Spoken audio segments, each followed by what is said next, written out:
أعوذ بالله من الشيطان الرجيم بسم الله الرحمن الرحيم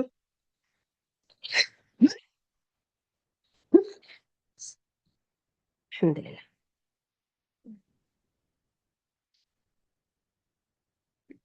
أعوذ بالله من الشيطان الرجيم بسم الله الرحمن الرحيم الحمد لله رب العالمين حمدا كثيرا طيبا مباركا فيه الحمد لله رب العالمين رب اشرح لي صدري ويسر لي أمري واحلل عقدة من لساني يفقهوا قولي ربنا زدنا علما نافعا رزقا طيبا ومتقبلا آمين يا رب العالمين اللهم صل على محمد وعلى آل محمد അൽഹംദുലില്ലാ സൂറത്ത് റഹ്മാൻ മുതൽ സൂറത്തുൽ മുജാദില വരെയാണ് ഇന്ന് എടുക്കാനുള്ള ഭാഗം പോർഷൻ ഇൻഷാ അല്ലാഹ് ബിഇദ്നില്ലാ.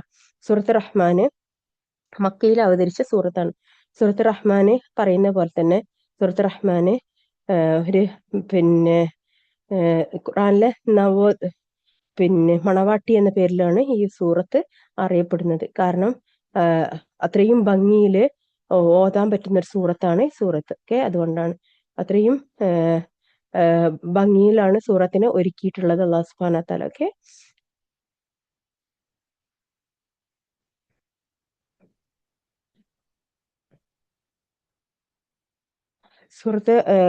ഈ സൂറത്തിന് സഹാബികൾ രണ്ട് തരത്തിലാണ് എവിടെയാണ് ഇറങ്ങിയത് എന്ന് പറഞ്ഞത്. ഇബ്നു അബ്ബാസ് റളിയല്ലാഹു അൻഹുവിന്റെ അഭിപ്രായത്തിൽ മക്കിയാണ്, അബ്ദുല്ലാഹിബ്നു മസൂദ് റളിയല്ലാഹു അൻഹുവിന്റെ അഭിപ്രായത്തിൽ മദനിയാണെന്നാണ്. ഓക്കെ, അപ്പം ഏറ്റവും കൂടുതൽ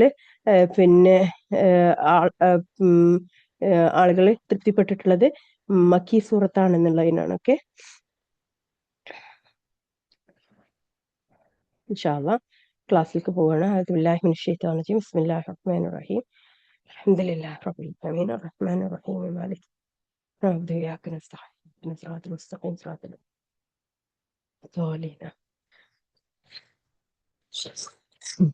അഊദു ബില്ലാഹി മിനശ് ശൈത്വാനിർ റജീം ബിസ്മില്ലാഹിർ റഹ്മാനിർ റഹീം. പരമകാരുണികൻ റഹ്മാൻ ഈ ഖുർആനിനെ പഠിപ്പിച്ചു.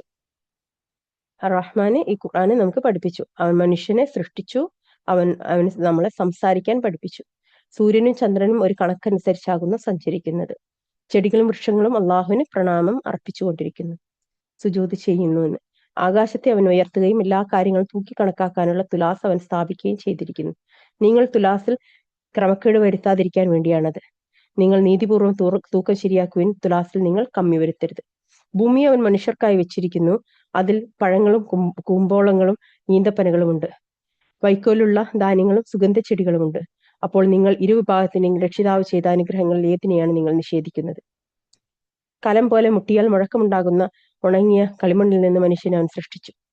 പുകയില്ലാത്ത തീജ്വാലയിൽ നിന്ന് ജിന്നിനെയും അവൻ സൃഷ്ടിച്ചു. അപ്പോൾ നിങ്ങൾ ഇരുവിഭാഗത്തിന്റെയും രക്ഷിതാവ് ചെയ്ത അനുഗ്രഹങ്ങളിൽ ഏതിനെയാണ് നിങ്ങൾ നിഷേധിക്കുന്നത്? രണ്ട് ഉദയസ്ഥാനങ്ങളുടെ രക്ഷിതാവും രണ്ട് അസ്തമന സ്ഥാനങ്ങളുടെ രക്ഷിതാവുമാകുന്നു അവൻ. അപ്പോൾ നിങ്ങൾ ഇരുവിഭാഗത്തിന്റെ രക്ഷിതാവ് ചെയ്ത അനുഗ്രഹങ്ങളിൽ ഏതിനെയാണ് നിങ്ങൾ നിഷേധിക്കുന്നത്? രണ്ട് കടലുകളെ ജലാശയങ്ങളെ തമ്മിൽ കൂടിച്ചേർത്തക്ക വിധം അവൻ അയച്ചുവിട്ടിരിക്കുന്നു. അപ്പൊ അവ രണ്ടിനുമിടയ്ക്ക് അവൻ അന്യോന്യം അതിക്രമിച്ച് കടക്കാതിരിക്കത്തക്കവണ്ണം ഒരു തടസ്സമുണ്ട്. അപ്പോൾ നിങ്ങൾ ഇരുവിഭാഗത്തിന്റെ രക്ഷിതാവിന്റെ അനുഗ്രഹങ്ങളിൽ ഏതിനെയാണ് നിങ്ങൾ നിഷേധിക്കുന്നത്? അവ രണ്ടിൽ നിന്നും മുത്തും പവിഴവും പുറത്തു വരുന്നു. അപ്പോൾ നിങ്ങൾ ഇരുവിഭാഗത്തിന്റെ രക്ഷിതാവിന്റെ അനുഗ്രഹങ്ങളിൽ ഏതിനെയാണ് നിങ്ങൾ നിഷേധിക്കുന്നത്? സമുദ്രത്തിൽ സഞ്ചരിക്കുവാൻ മലകൾ പോലെ പൊക്കിയുണ്ടാക്കപ്പെട്ട കപ്പലുകളും അവന്റെ നിയന്ത്രണത്തിലാകുന്നു. അപ്പോൾ നിങ്ങൾ ഇരുവിഭാഗത്തിന്റെ രക്ഷിതാവിന്റെ അനുഗ്രഹങ്ങളിൽ ഏതിനെയാണ് നിങ്ങൾ നിഷേധിക്കുന്നത്? അവിടെ ഭൂമുഖത്തുള്ള എല്ലാവരും നശിച്ചു പോകുന്നവരാകുന്നു. മഹത്വവും ഉദാരതയും ഉള്ള നിന്റെ രക്ഷിതാവിന്റെ മുഖം അവശേഷിക്കുന്നതാണ്. അപ്പോൾ നിങ്ങൾ ഇരുവിഭാഗത്തിന്റെ രക്ഷിതാവിന്റെ അനുഗ്രഹങ്ങളിൽ ഏതിനെയാണ് നിങ്ങൾ നിഷേധിക്കുന്നത്? ആകാശങ്ങളിലും ഭൂമിയിലുമുള്ളവർ അവനോട് ചോദിച്ചു കൊണ്ടിരിക്കുന്നു. എല്ലാ ദിവസവും അവൻ കാര്യനിർവഹണത്തിലാകുന്നു. അപ്പോൾ നിങ്ങൾ ഇരുവിഭാഗത്തിന്റെയും രക്ഷിതാവിന്റെ അനുഗ്രഹങ്ങളിൽ ഏതിനെയാണ് നിങ്ങൾ നിഷേധിക്കുന്നത്? ഹേ ഭാരിച്ച രണ്ട് സമൂഹങ്ങളെ, നിങ്ങളുടെ കാര്യത്തിനായി നാം ഒഴിഞ്ഞിരിക്കുന്നതാണ്. അപ്പോൾ നിങ്ങൾ ഇരുവിഭാഗത്തിന്റെ രക്ഷിതാവിന്റെ അനുഗ്രഹങ്ങൾ ഏതിനെയാണ് നിങ്ങൾ നിഷേധിക്കുന്നത്? രണ്ട് സമൂഹം എന്ന് പറഞ്ഞത് ഒന്ന് മനുഷ്യരും മറ്റേത് ജിന്നുവർഗങ്ങളും. ജിന്നുകളും മനുഷ്യരുടെയും സമൂഹമേ, ആകാശങ്ങളുടെയും ഭൂമിയുടെയും മേഖലകളിൽ നിന്ന് പുറത്തു കടന്നു പോകാൻ നിങ്ങൾക്ക് സാധിക്കുന്ന പക്ഷെ നിങ്ങൾ കടന്നു പോയിക്കൊള്ളുക. ഒരു അധികാരം ലഭിച്ചിട്ടല്ലാതെ നിങ്ങൾ കടന്നു പോവുകയില്ല. അപ്പോൾ നിങ്ങൾ ഇരുഭാഗത്തിന്റെയും രക്ഷിതാവിന്റെ അനുഗ്രഹങ്ങളിൽ ഏതിനെയാണ് നിങ്ങൾ നിഷേധിക്കുന്നത്? നിങ്ങൾ ഇരുഭാഗത്തിന്റെ നേർക്ക് തീജ്വാലയും പുകയും അയക്കപ്പെടും. അപ്പോൾ നിങ്ങൾക്ക് രക്ഷാമാർഗം സ്വീകരിക്കാനാവില്ല. അപ്പോൾ നിങ്ങൾ ഇരുഭാഗത്തിന്റെ രക്ഷിതാവിന്റെ അനുഗ്രഹങ്ങളിൽ ഏതിനെയാണ് നിങ്ങൾ നിഷേധിക്കുന്നത്? എന്നാൽ ആകാശം പൊട്ടിപ്പിളരുകയും അത് കുഴമ്പ് പോലുള്ളതും റോസ് നിറമുള്ളതും ആയിത്തീരുകയും ചെയ്താൽ അപ്പോൾ നിങ്ങൾ ഇരുഭാഗത്തിന്റെ രക്ഷിതാവിന്റെ അനുഗ്രഹങ്ങൾ ഏതിനെയാണ് നിങ്ങൾ നിഷേധിക്കുന്നത്? ഒരു മനുഷ്യനോടോ ജിന്നിനോടോ അന്നേ ദിവസം അവന്റെ പാപത്തെ പറ്റി അന്വേഷിക്കപ്പെടുകയില്ല. അപ്പോൾ നിങ്ങൾ ഇരുഭാഗത്തിന്റെയും രക്ഷിതാവിന്റെ അനുഗ്രഹങ്ങളിൽ ഏതിനെയാണ് നിങ്ങൾ നിഷേധിക്കുന്നത്? കുറ്റവാളികൾ അവരുടെ അടയാളം കൊണ്ട് തിരിച്ചറിയപ്പെടും. എന്നിട്ട് അവരുടെ കുടുംബങ്ങളിലും പാദങ്ങളിലും പിടിക്കപ്പെടും. അപ്പോൾ നിങ്ങൾ ഇരുഭാഗത്തിന്റെ രക്ഷിതാവിന്റെ അനുഗ്രഹങ്ങൾ ഏതിനെയാണ് നിങ്ങൾ നിഷേധിക്കുന്നത്? ഇതാകുന്നു കുറ്റവാളികൾ നിഷേധിച്ച് തള്ളുന്നതായ നരകം. അതിനും തിളച്ചുകൊള്ളുന്ന ചൂടുവെള്ളത്തിനുമിടയ്ക്ക് അവർ ചുറ്റിത്തിരിയുന്നതാണ്. അപ്പോൾ നിങ്ങൾ ഇരുഭാഗത്തിന്റെ രക്ഷിതാവിന്റെ അനുഗ്രഹങ്ങൾ ഏതിനെയാണ് നിങ്ങൾ നിഷേധിക്കുന്നത്? തന്റെ രക്ഷിതാവിന്റെ സന്നിധിയെ ഭയപ്പെട്ടവന് 2 സ്വർഗ്ഗത്തോപ്പുകളുണ്ട്. അപ്പോൾ നിങ്ങൾ ഇരുഭാഗത്തിന്റെ രക്ഷിതാവിന്റെ അനുഗ്രഹങ്ങൾ ഏതിനെയാണ് നിങ്ങൾ നിഷേധിക്കുന്നത്? പലതരം സുഖൈശ്വര്യങ്ങളുള്ള 2 സ്വർഗ്ഗത്തോപ്പുകൾ. അപ്പോൾ നിങ്ങൾ ഇരുഭാഗത്തിന്റെയും രക്ഷിതാവിന്റെ അനുഗ്രഹങ്ങൾ ഏതിനെയാണ് നിങ്ങൾ നിഷേധിക്കുന്നത്? അവ രണ്ടിലും ഒഴുകിക്കൊണ്ടിരിക്കുന്ന 2 അരുവികളുണ്ട്. അപ്പോൾ നിങ്ങൾ ഇരുഭാഗത്തിന്റെ രക്ഷിതാവിന്റെ അനുഗ്രഹങ്ങൾ ഏതിനെയാണ് നിങ്ങൾ നിഷേധിക്കുന്നത്? അവ രണ്ടിലും ഓരോ പഴവർഗ്ഗത്തിൽ നിന്നുള്ള ഈ 2 ഇനങ്ങളുമുണ്ട്. അപ്പോൾ നിങ്ങൾ ഇരുഭാഗത്തിന്റെ രക്ഷിതാവിന്റെ അനുഗ്രഹങ്ങൾ ഏതിനെയാണ് നിങ്ങൾ നിഷേധിക്കുന്നത്? അവർ ചില മെത്തകളിൽ ചാരിയിരിക്കുന്നവരായിരിക്കും. അവയുടെ ഉൾഭാഗങ്ങൾ കട്ടികൂടിയ പട്ടുകൊണ്ട് നിർമ്മിക്കപ്പെട്ടതാകുന്നു. ആ 2 തോപ്പുകളിലെയും കൈക്കനികൾ താഴ്ന്നു നിൽക്കുന്നതായിരിക്കും.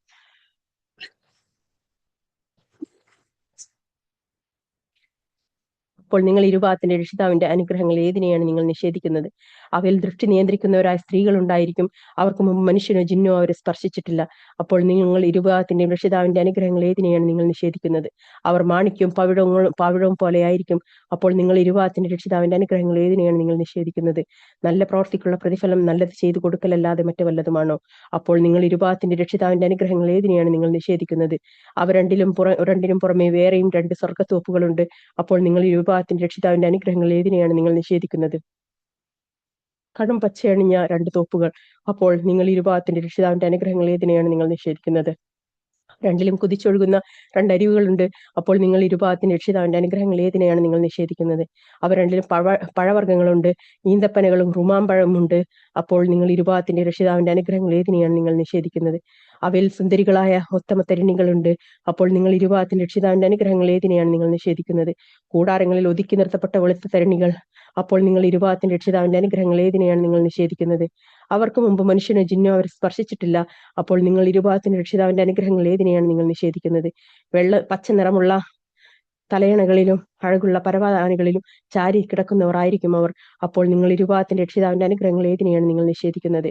മഹത്വം ഔദാര്യവുമുള്ളവനായ നിന്റെ രക്ഷിതാവിന്റെ നാമം ഉത്കൃഷ്ടമായിരിക്കുന്നു. ഈ സൂറത്ത് ഇന്നാണ് ഞാന് ഖുർആൻ പഠിക്കാൻ തുടങ്ങിയത്. സൂറത്ത് റഹ്മാൻ. സുബ്ഹാനല്ലാഹ്. 10-12 വർഷങ്ങൾക്ക് മുമ്പ് സൂറത്ത് റഹ്മാൻ എന്നാണ് ഞാൻ പഠിക്കാൻ തുടങ്ങിയത് ഖുർആന്. ഇന്ന് അല്ലാഹു സുബ്ഹാനഹു വ തആല അത് എവിടെ എത്തിച്ചു നിർത്തിയിരിക്കുന്നു എന്ന് ആലോചിച്ചാൽ മതി. അത്രയും പ്രാധാന്യം ആ സൂറത്തിനുണ്ട്. ഓക്കെ, അൽഹംദുലില്ലാഹ്. അടുത്തത് സൂറത്തുൽ വാഖിയ. മക്കയിലാണ് അവതരിച്ചത്. 96 വചനങ്ങളാണുള്ളത്. ഓക്കെ,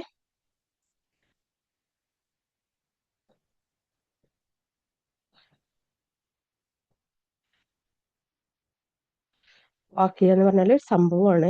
അത് അന്ത്യസമയത്തിനെ കുറിച്ചുള്ള ഒരു സംഭവത്തിനെ കുറിച്ചാണ്. ഓക്കെ, ബിസ്മില്ലാഹിർ.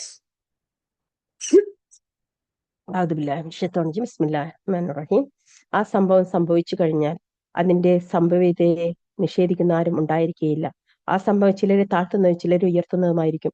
ഭൂമി കിടുകിടാ വിറപ്പിക്കപ്പെടുകയും പർവ്വതങ്ങൾ ഇടിച്ചു പൊടിയാക്കപ്പെടുകയും അങ്ങനെ അത് പാറിപ്പറക്കുന്ന ധൂളികളായി തീരുകയും നിങ്ങൾ 3 തരക്കാരായി തീരുകയും ചെയ്യുന്ന സന്ദർഭം അത്രയത്.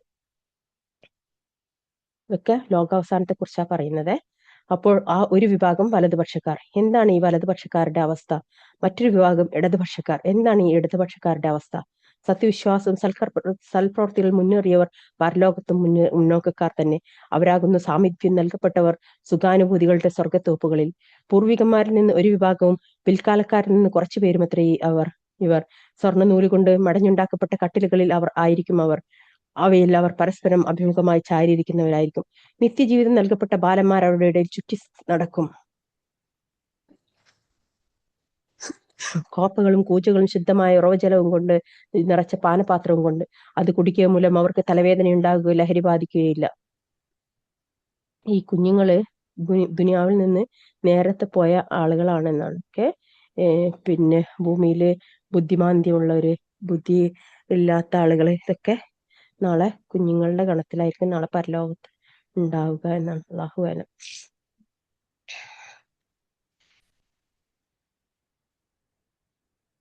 അവരായിരിക്കും നാളെ പരലോകത്തേക്ക് കയറി വരുന്നവർക്ക് വെള്ളം കൊടുക്കാനും അവരിങ്ങനെ ആളുകൾക്കിടയിൽ ഇങ്ങനെ ഓടി നടക്കുകയൊക്കെ ചെയ്യുമെന്നാണ്. സുബ്ഹാനല്ലാഹ്. അങ്ങനെയുള്ള കുഞ്ഞുങ്ങളൊക്കെ ഉള്ള മാതാപിതാക്കൾക്ക് നാളെ പരലോകത്ത് വെച്ച് അല്ലാഹു സുബ്ഹാനഹു വ തആല അവരെ നല്ല രീതിയിൽ കണ്ടുമുട്ടാനുള്ള തൗഫീക്ക് നൽകി അനുഗ്രഹിക്കുമാറാകട്ടെ. ആമീൻ യാ റബ്ബൽ ആലമീൻ. സൂറത്തുൽ വാഖിയ 19-ാമത്തെ ആയത്തിട്ട് അവർ ഇഷ്ടപ്പെട്ടു തെരഞ്ഞെടുക്കുന്ന തരത്തിൽപ്പെട്ട പഴവർഗ്ഗങ്ങളും അവർ കൊതിക്കുന്ന തരത്തിൽപ്പെട്ട പക്ഷിമാംസവും കൊണ്ട് അവർ ചുറ്റി നടക്കും. വിശാലമായ നയനങ്ങളുള്ള വെളുത്ത തരുണികളും അവർക്കുണ്ട്. ചിപ്പികളിൽ ഒളിപ്പിച്ചു വെക്കപ്പെട്ട മുത്തുപോലെയാണ് അവർ. അവർ പ്രവർത്തിച്ചു കൊണ്ടിരിക്കുന്നതിന്റെ പ്രതിഫലമായി കൊണ്ടാണ് അതെല്ലാം നൽകപ്പെടുന്നത്.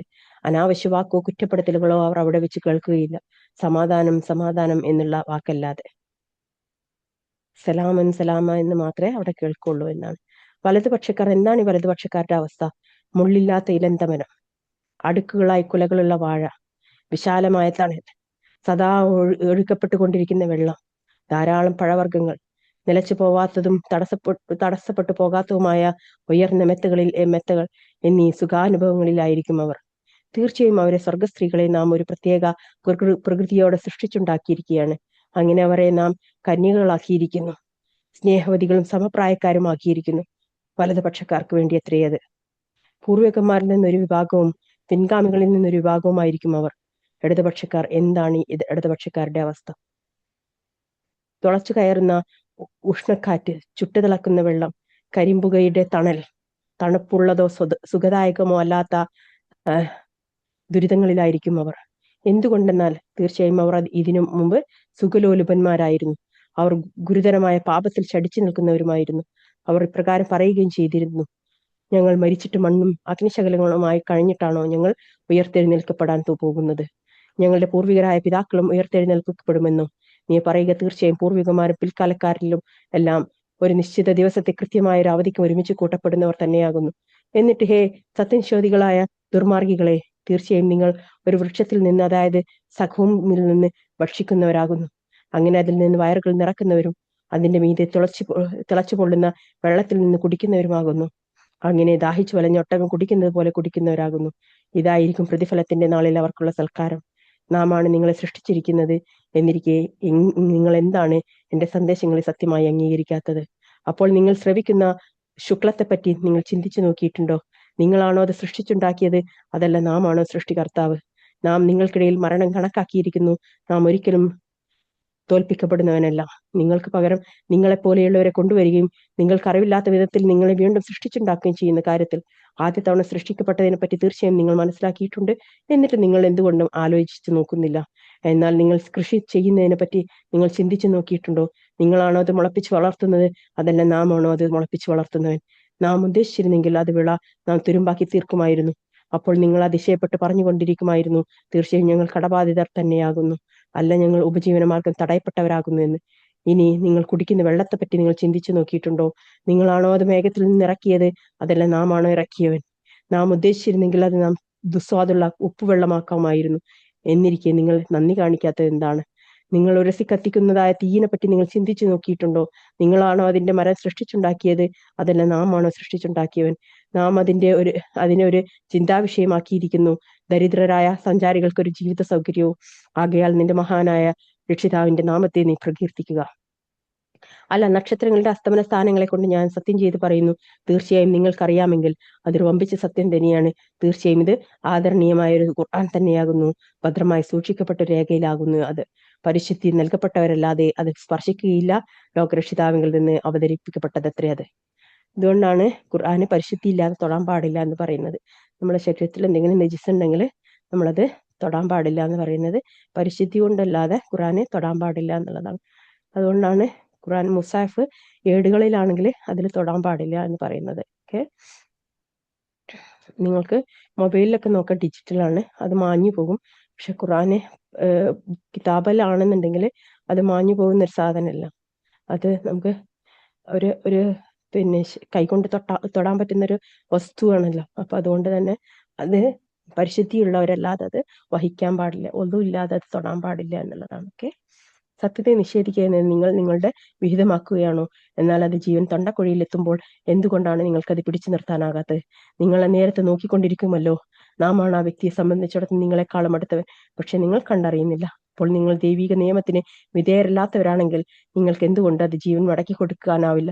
നിങ്ങൾ സത്യവാദികളാണെങ്കിൽ. അപ്പോൾ അവൻ മരിക്കുന്നവൻ സാമീപ്യം സിദ്ധിക്കപ്പെട്ടവരാണെങ്കിൽ അവൻ ആശ്വാസവും വിശിഷ്ടമായ ഉപജീവനവും സുഖാനുഭൂതികളുടെ സ്വർഗത്തോപ്പും ഉണ്ടായി. എന്നാൽ അവൻ വലതുപക്ഷക്കാരിൽപ്പെട്ടവനാണെങ്കിലോ, വലതുപക്ഷക്കാരിൽപ്പെട്ട നിനക്ക് സമാധാനം എന്നായിരിക്കും അവന് ലഭിക്കുന്ന അഭിവാദ്യം. ഇനി അവൻ ദുർമാർഗികളായ സത്യനിഷേധികളിൽപ്പെട്ടവനാണെങ്കിലോ, ചുട്ടുതിളക്കുന്ന വെള്ളം കൊണ്ടുള്ള സൽക്കാരവും നരകത്തിൽ വെച്ചുള്ള ചുട്ടരിക്കലുമാണ് അവനുള്ളത്. തീർച്ചയായും ഇത് തന്നെയാണ് ഉറപ്പുള്ള യാഥാർത്ഥ്യം. ആകയാൽ നീ നിന്റെ മഹാനായ രക്ഷിതാവിന്റെ നാമം പ്രകീർത്തിക്കുക.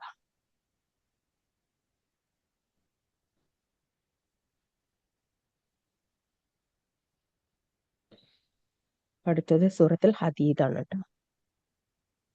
മദീനയിലാണ് ഹദീദ് അവതരിച്ചത്. ഹദീദ് എന്ന് പറഞ്ഞാൽ ഇരുമ്പ് എന്നാണ് അർത്ഥം കേട്ടോ. 29 ആയത്താണ് ഉള്ളത്. ഓക്കെ,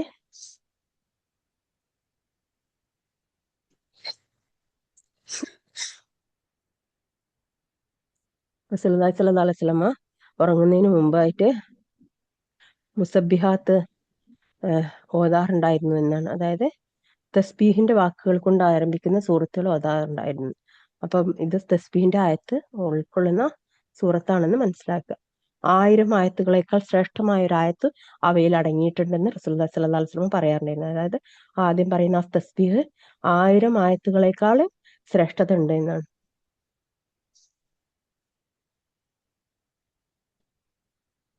അതായത് സൂറത്തുൽ ഹശ്റിന്റെ അവസാന ഭാഗമാണെന്നും പറയുന്നുണ്ട്, ആദ്യത്തിലെ 3-ാമത്തെ ആയത്താണെന്നും പറയുന്നുണ്ട്. അല്ലാഹു അലം. ആ ഒരു ആയത്തിനേക്കാളും ശ്രേഷ്ഠത ഉണ്ട് ആ ആയത്തിനൊക്കെ.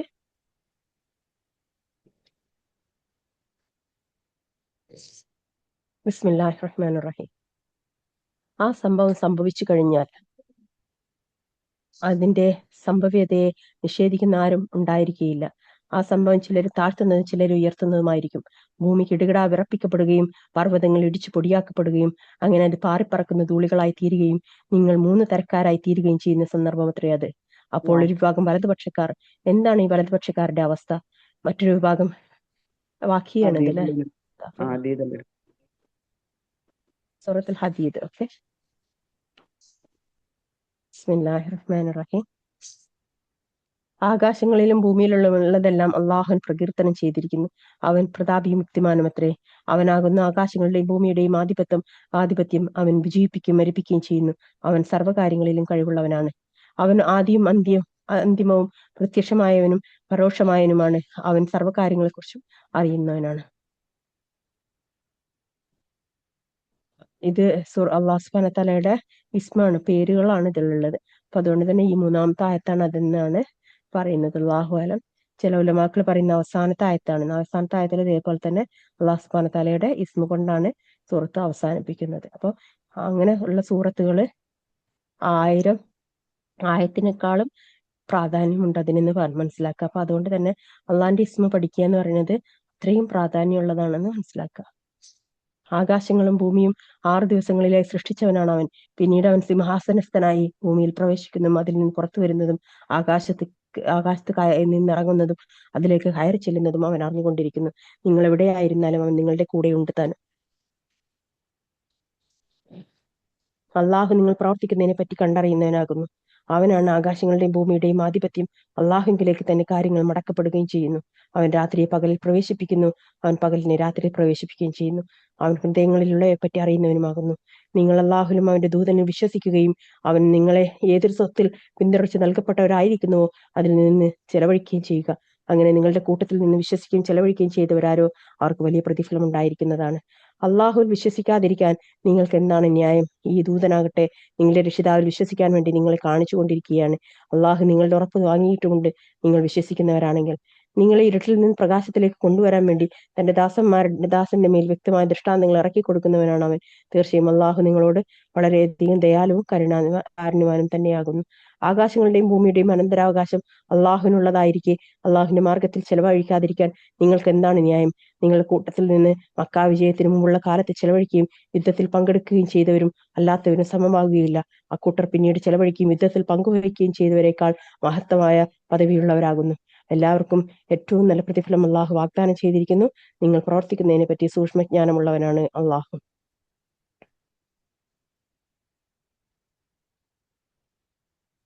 അതായത് മക്ക വിജയം ഉണ്ടായത് ശേഷം പിന്നെ ഇസ്ലാം വളരുകയാണ് ചെയ്തത്. പിന്നെ ഇസ്ലാം തളർന്നിട്ടില്ല.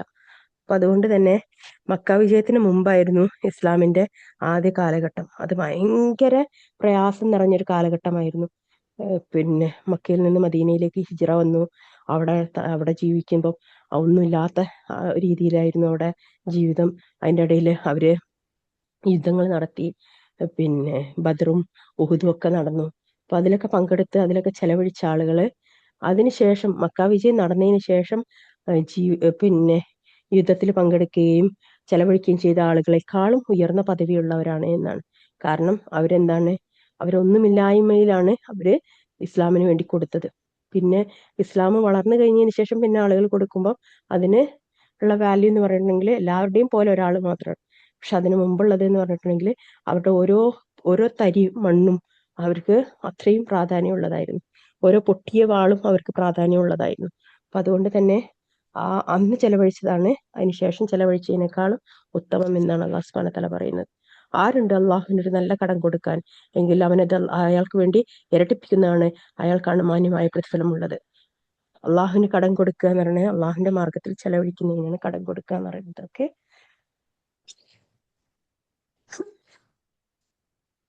പള്ളികൾക്ക് വേണ്ടി കൊടുക്കുന്നതൊക്കെ അള്ളാഹുവിന് കടം കൊടുക്കുന്നതാണ്. ഓക്കെ, സത്യവിശ്വാസികളെയും സത്യവിശ്വാസികളെയും അവരുടെ പ്രകാശം അവരുടെ മുൻഭാഗങ്ങളിലൂടെയും വലതുഭാഗത്തിലൂടെയും സഞ്ചരിക്കുന്നതിന് നീ കാണുന്ന ദിവസം അന്ന് അവരോട് പറയപ്പെടും, ഇന്ന് നിങ്ങൾക്കുള്ള സന്തോഷ വാർത്ത ചില സ്വർഗ്ഗത്തോപ്പുകളെ പറ്റിയാകുന്നു. അവയുടെ താഴ്ഭാഗത്ത് കുടിയരുവികൾ ഒഴുകിക്കൊണ്ടിരിക്കും. നിങ്ങൾ അതിൽ നിത്യവാസികളായിരിക്കും. അത് മഹത്തായ ഭാഗ്യം തന്നെയാണ്. അതായത് സത്യവിശ്വാസികളുടെ പിന്നെ മുഖം പ്രകാശത്തിലായിരിക്കും എന്നാണ്. ഒക്കെ ശരീരം പ്രകാശത്തിലായിരിക്കും. അപ്പൊ അതിനെയാണ് അള്ളാഹു സുബ്ഹാനഹു വ തആല അവിടെ പറയുന്നത്. കപടവിശ്വാസികളും പകടവിശ്വാസികളും സത്യവിശ്വാസികളോട് ഇങ്ങനെ പറയുന്ന ദിവസം, നിങ്ങൾ ഞങ്ങളെ നോക്കണേ, നിങ്ങളുടെ പ്രകാശത്തിൽ നിന്ന് ഞങ്ങൾ പകർത്തിയെടുത്തോട്ടെ. അപ്പോൾ അവരോട് പറയപ്പെടും, നിങ്ങൾ നിങ്ങളുടെ പിൻഭാഗത്തേക്ക് തന്നെ മടങ്ങിക്കൊള്ളുക, എന്നിട്ട് പ്രകാശം അന്വേഷിച്ചു കൊള്ളുക. അപ്പോൾ അവർക്കിടയിൽ ഒരു മതിൽ കൊണ്ട് മറയുണ്ടാക്കപ്പെടുന്നതാണ്. അതിലൊരു വാതിലുണ്ടായിരിക്കും. അതിന്റെ ഉൾഭാഗത്താണ് കാരുണ്യമുള്ളത്, അതിന്റെ പുറംഭാഗത്താകട്ടെ ശിക്ഷയും.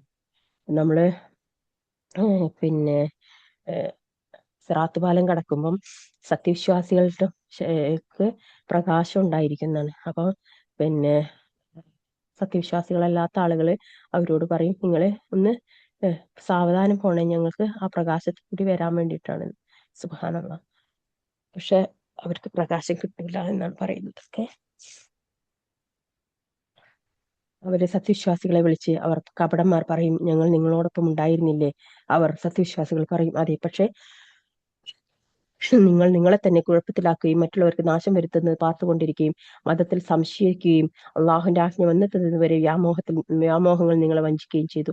അള്ളാഹുവിന്റെ കാര്യത്തിൽ പരമവഞ്ചകനായ പിശാച് നിങ്ങളെ വഞ്ചിച്ചു കളഞ്ഞു. അതുകൊണ്ട് ഇന്ന് നിങ്ങളുടെ പക്കൽ നിന്നോ സത്യനിഷേധികളുടെ പക്കൽ നിന്നോ യാതൊരു പ്രായശ്ചിത്തം സ്വീകരിക്കപ്പെടുന്നതല്ല. നിങ്ങളുടെ വാസസ്ഥലം നരകമാകുന്നു. അതത്രേ നിങ്ങളുടെ ബന്ധു തിരിച്ചു ചെല്ലാനുള്ള ആ സ്ഥലം വളരെ ചീത്ത തന്നെ. വിശ്വാസികൾക്ക് അവരുടെ ഹൃദയങ്ങൾ അള്ളാഹുവിനെ പറ്റിയുള്ള സ്മരണയിലേക്കും അവതരിച്ചു കിട്ടിയ സത്യത്തിലേക്കും കീഴടങ്ങുവാനും തങ്ങൾക്ക് മുമ്പ് വേദഗ്രന്ഥം നൽകപ്പെട്ടവരെ പറ്റി ആകാതിരിക്കുവാനും സമയമായില്ലേ? അങ്ങനെ ആ വേദക്കാർക്ക് കാലം ദീർഘിച്ചു പോവുകയും തന്മൂലം അവരുടെ ഹൃദയങ്ങൾ കടുത്തു പോവുകയും ചെയ്തു. അവരിൽ അധികം ആളുകളും ദുർമാർഗികളാകുന്നു. നിങ്ങൾ അറിഞ്ഞുകൊള്ളുക, തീർച്ചയായും അള്ളാഹു ഭൂമിയെ അത് നിർജീവമായതിനു ശേഷം സജീവമാക്കുന്നു. തീർച്ചയായും നാം നിങ്ങൾക്ക് ദൃഷ്ടാന്തങ്ങൾ വിവരിച്ചു തന്നിരിക്കുന്നു, നിങ്ങൾ ചിന്തിക്കുവാൻ വേണ്ടി.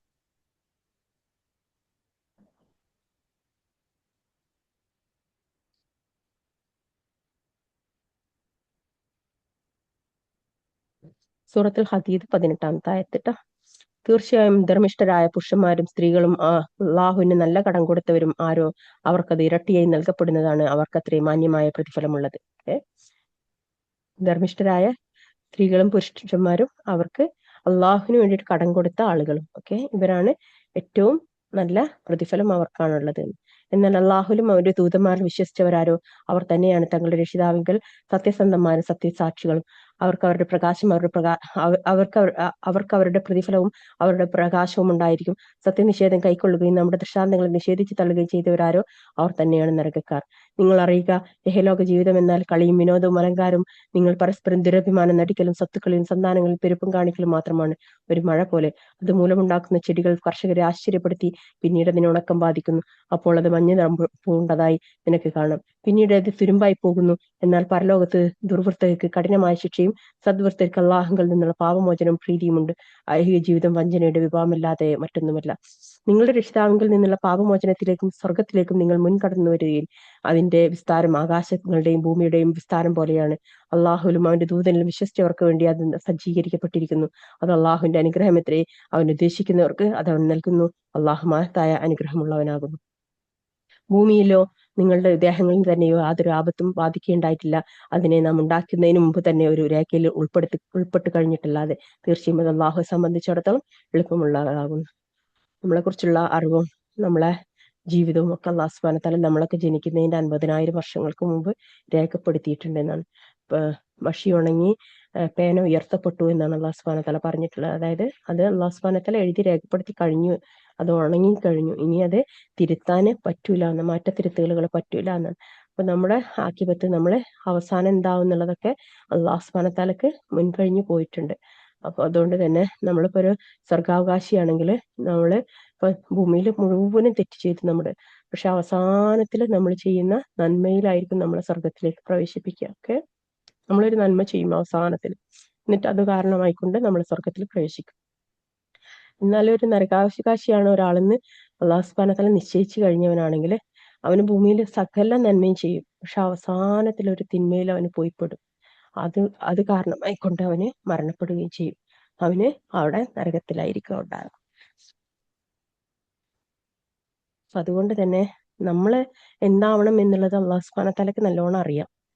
പിന്നെ നമുക്ക് വിട്ടു തന്നിട്ടുള്ള ആ അറിവ് വെച്ചിട്ട് നമ്മൾ എന്ത് ചെയ്യുക, നന്മയിൽ തന്നെ നിലനിൽക്കാൻ പഠിക്കുക എന്നുള്ളതാണ്. ഓക്കെ, അള്ളാഹു സുബ്ഹാനഹു വ തആല എല്ലാവർക്കും സ്വർഗം നൽകി അനുഗ്രഹിക്കട്ടെ. ഭൂമിയിലെ നമ്മുടെ നീതി, നമ്മളെ കുറിച്ചുള്ള അറിവ് അള്ളാഹു സുബ്ഹാനഹു വ തആല എഴുതി വെച്ചത് അത് ഏറ്റവും സത്യവിശ്വാസികളെ കുറിച്ചുള്ള അറിവിൽപ്പെടുത്തി അനുഗ്രഹിക്കുമാറാകട്ടെ. ആമീൻ യാ റബ്ബൽ ആലമീൻ. അപ്പൊ അതുകൊണ്ട് തന്നെ ഒരാളെ പറ്റിയും നമ്മൾ എന്ത് പറയാൻ പാടില്ല, അയാൾ എന്ത് തിന്മ ചെയ്താലും അയാളുടെ എൻഡിങ് അറിയാതെ അയാളെ കുറിച്ച് ഒന്നും പറയാൻ പാടില്ല എന്ന്. അയാൾ മരിക്കുന്ന സമയത്ത് അയാൾ ഏത് സ്റ്റേറ്റിലാണ് മരിക്കുന്നത് നോക്കിയിട്ട് അയാളെ കുറിച്ച് എന്തെങ്കിലും അഭിപ്രായം പറയാൻ പാടുള്ളൂ എന്ന്. അപ്പൊ അതുകൊണ്ട് തന്നെ തിന്മകൾ ചെയ്യുന്ന ആളുകളെ കണ്ടിട്ട് അവന് നരകത്തിലാണ്, അല്ലെങ്കിൽ നന്മ ചെയ്യുന്ന ആളെ കണ്ടിട്ട് അവനൊക്കെ സ്വർഗത്തിലാണ് എന്ന് നമുക്ക് പറയാൻ കഴിയില്ല. അള്ളാഹു സുബ്ഹാനഹു വ തആല നിശ്ചയിച്ചവർക്കല്ലാതെ സ്വർഗവും കിട്ടൂല, അള്ളാഹു സുബ്ഹാനഹു വ തആല നിശ്ചയിച്ചവർക്കല്ലാതെ നരകവും കിട്ടൂല. ഓക്കെ, ഇങ്ങനെ നാം ചെയ്തത് നിങ്ങൾക്ക് നഷ്ടപ്പെട്ടതിന്റെ പേരിൽ നിങ്ങൾ ദുഃഖിക്കാതിരിക്കുവാനും നിങ്ങൾക്ക് അവൻ നൽകിയതിന്റെ പേരിൽ നിങ്ങൾ ആഹ്ലാദിക്കാതിരിക്കാനും വേണ്ടിയാണ്. അള്ളാഹു യാതൊരു അഹങ്കാരിയെയും ദുരഭിമാനിയെയും ഇഷ്ടപ്പെടുകയില്ല. അതായത് പിശുക്ക് കാണിക്കാൻ ജനങ്ങളോട് കൽപ്പിക്കുകയും ചെയ്യുന്നവരെ വല്ലവനും പിന്തിരിഞ്ഞു പോവുകയാണെങ്കിൽ തീർച്ചയായും അള്ളാഹു പരാശ്രയമുക്തനും സ്തുത്യർഹനും അത്രേ. നമ്മൾ ആളുകളെ എന്തെങ്കിലും കൊടുക്കുമ്പോഴൊക്കെ തടയുന്ന ആളുകൾ ഒരുപാടുണ്ട് അല്ലെ, നമ്മളെ കൂട്ടത്തിൽ തന്നെ ഉണ്ടാവും. അത്രയൊന്നും കൊടുക്കണ്ട എന്ന് പറയും. ഇതിൽ കൊടുക്കാൻ വേണ്ടി നിൽക്കുമ്പോഴൊക്കെ അത്രക്കൊന്നും കൊടുക്കേണ്ടതില്ല എന്ന് പറയും. പിശുക്കത്തരം കാണിക്കുന്ന ആളുകൾ അവരെ അള്ളാഹു സുബ്ഹാനഹു വ തആല ഇഷ്ടപ്പെടുന്നില്ല എന്നാണ്. ഓക്കെ,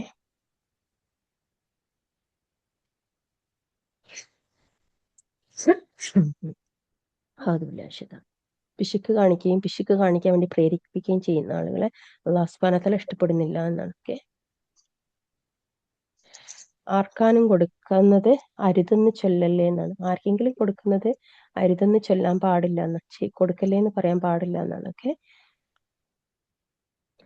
തീർച്ചയായും നാം നമ്മുടെ ദൂതന്മാരെ വ്യക്തമായ ദൃഷ്ടാന്തങ്ങളും കൊണ്ട് അയക്കുകയുണ്ടായി. ജനങ്ങൾ നീതിപൂർവ്വം നിലകൊള്ളുവാൻ വേണ്ടിയും അവരോടൊപ്പം നാം വേദഗ്രന്ഥവും തുലാസും ഇറക്കി കൊടുക്കുകയും ചെയ്തു. ഇരുമ്പും നാം ഇറക്കിക്കൊടുത്തു, അതിൽ കഠിനമായ ആയോധന ശക്തിയും ജനങ്ങൾക്ക് ഉപകാരങ്ങളുമുണ്ട്. അള്ളാഹുവിനെയും അവന്റെ ദൂതന്മാരെയും അദൃശ്യമായ നിലയിൽ സഹായിക്കുന്നവരെ അവൻ അറിയാൻ വേണ്ടിയാണ് ഇതെല്ലാം. തീർച്ചയായും അള്ളാഹു ശക്തനും പ്രതാപിയുമാകുന്നു. തീർച്ചയായും നാം നൂഹിനെയും ഇബ്രാഹിമിനെയും ദൂതന്മാരായി നിയോഗിച്ചു. അവരിരുവരുടെയും സന്തതികളിൽ പ്രവാചകത്വവും വേദഗ്രന്ഥവും നാം ഏർപ്പെടുത്തുകയും ചെയ്തു. അങ്ങനെ അവരുടെ കൂട്ടത്തിൽ സന്മാർഗം പ്രാപിച്ചവരുണ്ട്, അവരിലധിക പേരും ദുർമാർഗികളാകുന്നു. പിന്നീട് അവരുടെ പിന്നിലായി നാം നമ്മുടെ ദൂതന്മാരെ തുടർന്നയച്ചു. മറിയമിന്റെ മകൻ ഈസയും നാം തുടർന്നയച്ചു. അദ്ദേഹത്തിന് നാം ഇഞ്ചീൽ നൽകുകയും ചെയ്തു. അദ്ദേഹത്തെ പിൻപറ്റിയവരുടെ ഹൃദയങ്ങളിൽ നാം കൃപയും കാരുണ്യവും ഉണ്ടാക്കി. സന്യാസ ജീവിതത്തെ അവർ സ്വയം പുതുതായി നിർമ്മിച്ചു. അള്ളാഹുവിന്റെ പ്രീതി തേടുന്നതിന് വേണ്ടി അവരത് ചെയ്തു എന്നതല്ലാതെ നാം അവർക്ക് നിയമമാക്കിയിട്ടുണ്ടായിരുന്നില്ല. സന്യാസ ജീവിതം അവര് അള്ളാഹുവിന് വേണ്ടി ഒഴിഞ്ഞു വെക്കുക, ദൈവത്തിന് വേണ്ടി ഒഴിഞ്ഞു വെക്കുക, അവരുടെ പെൺമക്കളെ ഒഴിഞ്ഞു വെക്കുക, അതൊക്കെ ചെയ്തത് അള്ളാഹു പറയാണ്, അള്ളാഹു നിയമമാക്കിയതല്ല അത് അവർ സ്വയം ഉണ്ടാക്കിയെടുത്തതാണ് എന്നാണ്. എന്നിട്ട് അവരത് പാലിക്കേണ്ട മുറപ്രകാരം പാലിച്ചുമില്ല. അതായത് സന്യാസ ജീവിതം വാങ്ങിച്ചെടുത്തു, ഞാൻ സന്യാസിയാവുകയാണ്, അതായത് അള്ളാഹുവിന്റെ മാർഗത്തിൽ ജീവിക്കുകയാണെന്ന് പറഞ്ഞിട്ട് അവരെ ജീവിക്കുക.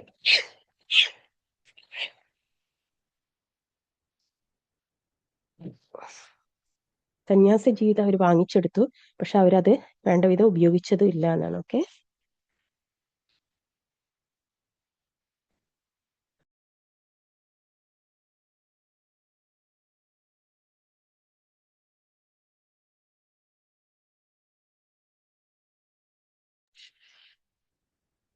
അതായത് അള്ളാഹുവിന് വേണ്ടിയിട്ട് നമ്മളൊരു കാര്യം സത്യം ചെയ്യുക എന്ന് പറയുന്നത് അത് ചെയ്യാൻ പറ്റും എന്നുണ്ടെങ്കിൽ മാത്രമേ സത്യം ചെയ്യാൻ പാടുള്ളൂ.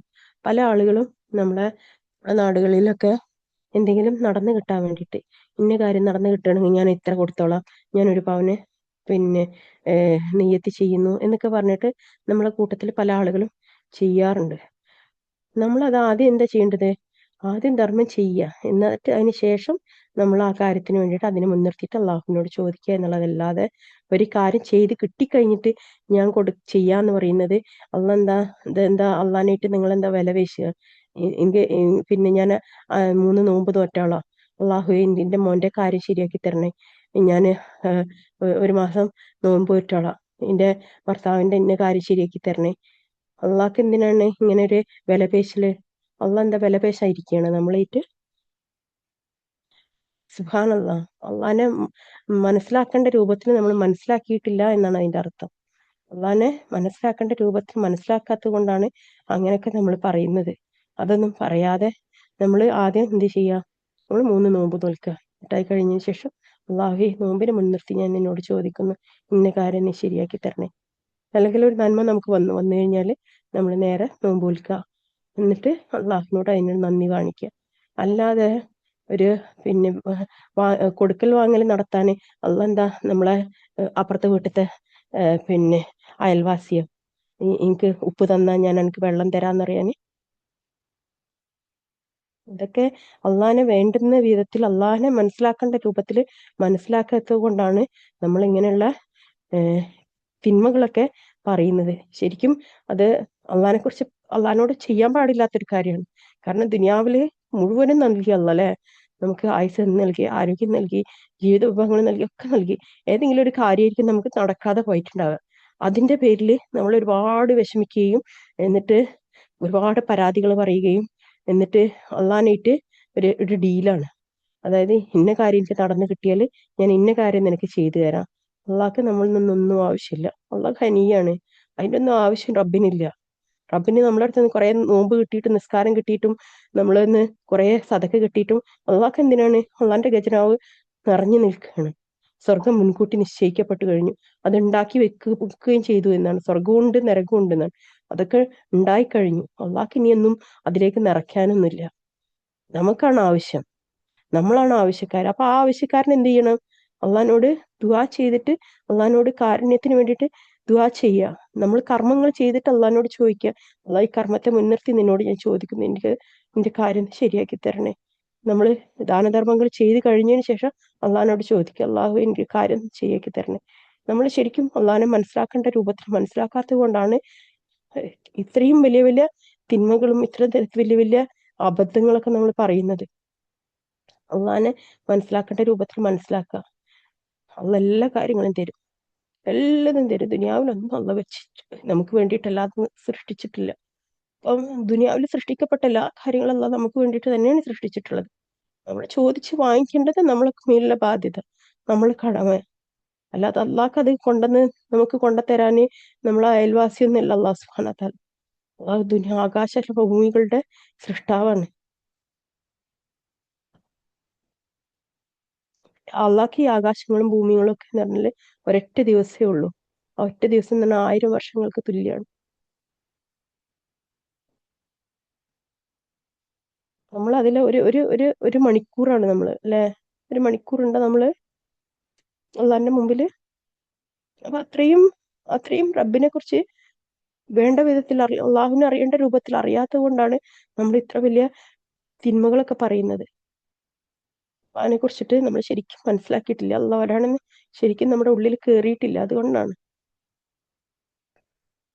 ചില കാര്യങ്ങളൊക്കെ ആളുകൾ പറയും, നമ്മള് പറയാം അതൊന്നും നടക്കൂല, അതൊക്കെ വെറുതെ നിന്റെ സ്വപ്നമാണ്, അതൊക്കെ വെറുതെ തോന്നുകയാണ്. ഒരിക്കലുമല്ല. അള്ളാഹ് നമ്മൾക്ക് ഒരു സ്വപ്നം ഇട്ട് തന്നിട്ടുണ്ടെങ്കിൽ ആ സ്വപ്നം അത് യാഥാർത്ഥ്യമാക്കാൻ വേണ്ടി തന്നെയാണ് ആ സ്വപ്നം നൽകിയിട്ടുള്ളത്. അത് പൂർത്തിയാക്കാനും അള്ളാഹ് തന്നെ മതി. മറ്റുള്ളവർക്ക് അതൊരു സ്വപ്നമായിട്ടൊക്കെ തോന്നും, പക്ഷെ നമുക്ക് എന്താണ്, അത് യാഥാർത്ഥ്യമാണ്. അള്ളാഹ് അത് തന്നിട്ട് പറഞ്ഞിട്ടുണ്ടെന്നുണ്ടെങ്കിൽ അത് പൂർത്തിയാക്കി തരിക തന്നെ ചെയ്യും. അപ്പൊ അതുകൊണ്ട് തന്നെ സ്വർഗം നരകത്തൊക്കെ പറയുന്നത് ചിലർക്കൊക്കെ സ്വപ്നമായിരിക്കും, പക്ഷെ നമുക്ക് എന്താണ്, നമുക്ക് യാഥാർത്ഥ്യമാണത്. അപ്പൊ അതുകൊണ്ട് തന്നെ അത് അള്ളാഹ് തരും എന്ന് പറഞ്ഞാൽ അത് തരും.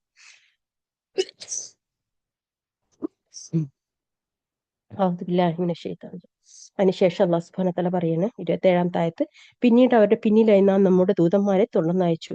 മറിയമിന്റെ മകൻ ഈസയെയും നാം തുടർന്നയച്ചു. അദ്ദേഹത്തിന് നാം ഇഞ്ചീൽ നൽകുകയും ചെയ്തു. അദ്ദേഹത്തെ പിൻപറ്റിയവരുടെ ഹൃദയങ്ങളിൽ നാം കൃപയും കാരുണ്യവും ഉണ്ടാക്കി. സന്യാസ ജീവിതത്തെ അവർ സ്വയം പുതുതായി നിർമ്മിച്ചു. അള്ളാഹുവിന്റെ പ്രീതി തേടുന്നതിന് വേണ്ടി അവരത് ചെയ്തു എന്നതല്ലാതെ നാം അവർക്ക് നിയമമാക്കിയിട്ടുണ്ടായിരുന്നില്ല. എന്നിട്ട് അവരത് പാലിക്കേണ്ട മുറപ്രകാരം പാലിച്ചതുമില്ല. അപ്പോൾ അവരുടെ കൂട്ടത്തിൽ നിന്ന് വിശ്വസിച്ചവർക്ക് അവരുടെ പ്രതിഫലം നാം നൽകി. അവരിലധിക പേരും ദുർമാർഗികളാകുന്നു. സത്യവിശ്വാസികളെ, നിങ്ങൾ അള്ളാഹുവെ സൂക്ഷിക്കുകയും അവന്റെ ദൂതനിൽ വിശ്വസിക്കുകയും ചെയ്യുക. എന്നാൽ അവന്റെ കാരുണ്യത്തിൽ നിന്ന് 2 ഓഹരി അവൻ നിങ്ങൾക്ക് നൽകുന്നതാണ്. ഒരു പ്രകാശം അവൻ നിങ്ങൾക്ക് ഏർപ്പെടുത്തി തരികയും ചെയ്യും. അതുകൊണ്ട് നിങ്ങൾ ശരിയായ പാതയിലൂടെ നടന്നു പോകാം. നിങ്ങൾക്ക് അവൻ പുറത്തു തരികയും ചെയ്യും. അള്ളാഹു വളരെയധികം പൊറുക്കുന്നവനും കരുണാനിധിയുമാകും. അള്ളാഹുവിന്റെ കാരുണ്യത്തിൽ നിന്ന് യാതൊന്നും അധീനപ്പെടുത്താൻ നിങ്ങൾക്ക് കഴിവില്ലെന്നും തീർച്ചയായും അനുഗ്രഹം അള്ളാഹുവിന്റെ കയ്യിലാണെന്നും അത് അവൻ ഉദ്ദേശിക്കുന്നവർക്ക് വേണ്ടി നൽകുമെന്നും വേദക്കാർ അറിയാൻ വേണ്ടിയാണ് ഇത്. അള്ളാഹു മഹത്തായ അനുഗ്രഹമുള്ളവനാകുന്നു.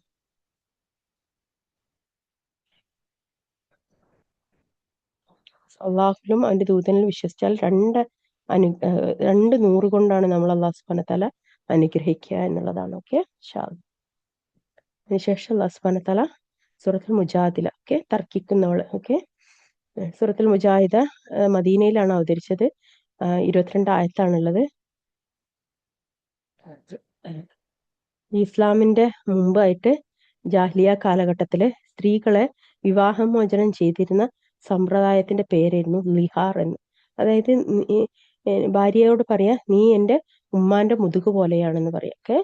അതായത് ഉമ്മാന്റെ മുതുക് എന്ന് പറഞ്ഞിട്ടുണ്ടെന്നുണ്ടെങ്കിൽ നിന്നെ ഇനി ഞാൻ തൊടൂല, കാരണം നീ എന്റെ ഉമ്മാനെ പോലെ ആയിട്ടുണ്ട്, അപ്പൊ അതുകൊണ്ട് തന്നെ നിന്നെ ഞാൻ ഒഴിവാക്കിയിട്ടുണ്ട്. പക്ഷെ ഒഴിവാക്കിയെങ്കിലും അവളെ വീട്ടിലേക്ക് പറഞ്ഞേക്കുന്നു, അവളെ തിരിച്ചു മടക്കൊന്നുമില്ല.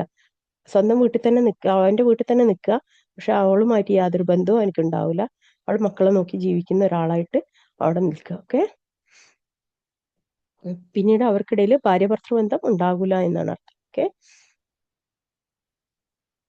അപ്പം ഇസ്ലാം നടപ്പിലായി. പക്ഷെ ആ പഴയ സമ്പ്രദായം അത് അവിടെ തന്നെ ഉണ്ടായിരുന്നു. അപ്പൊ ജനങ്ങൾക്കിടയിൽ ഒരു പിന്നെ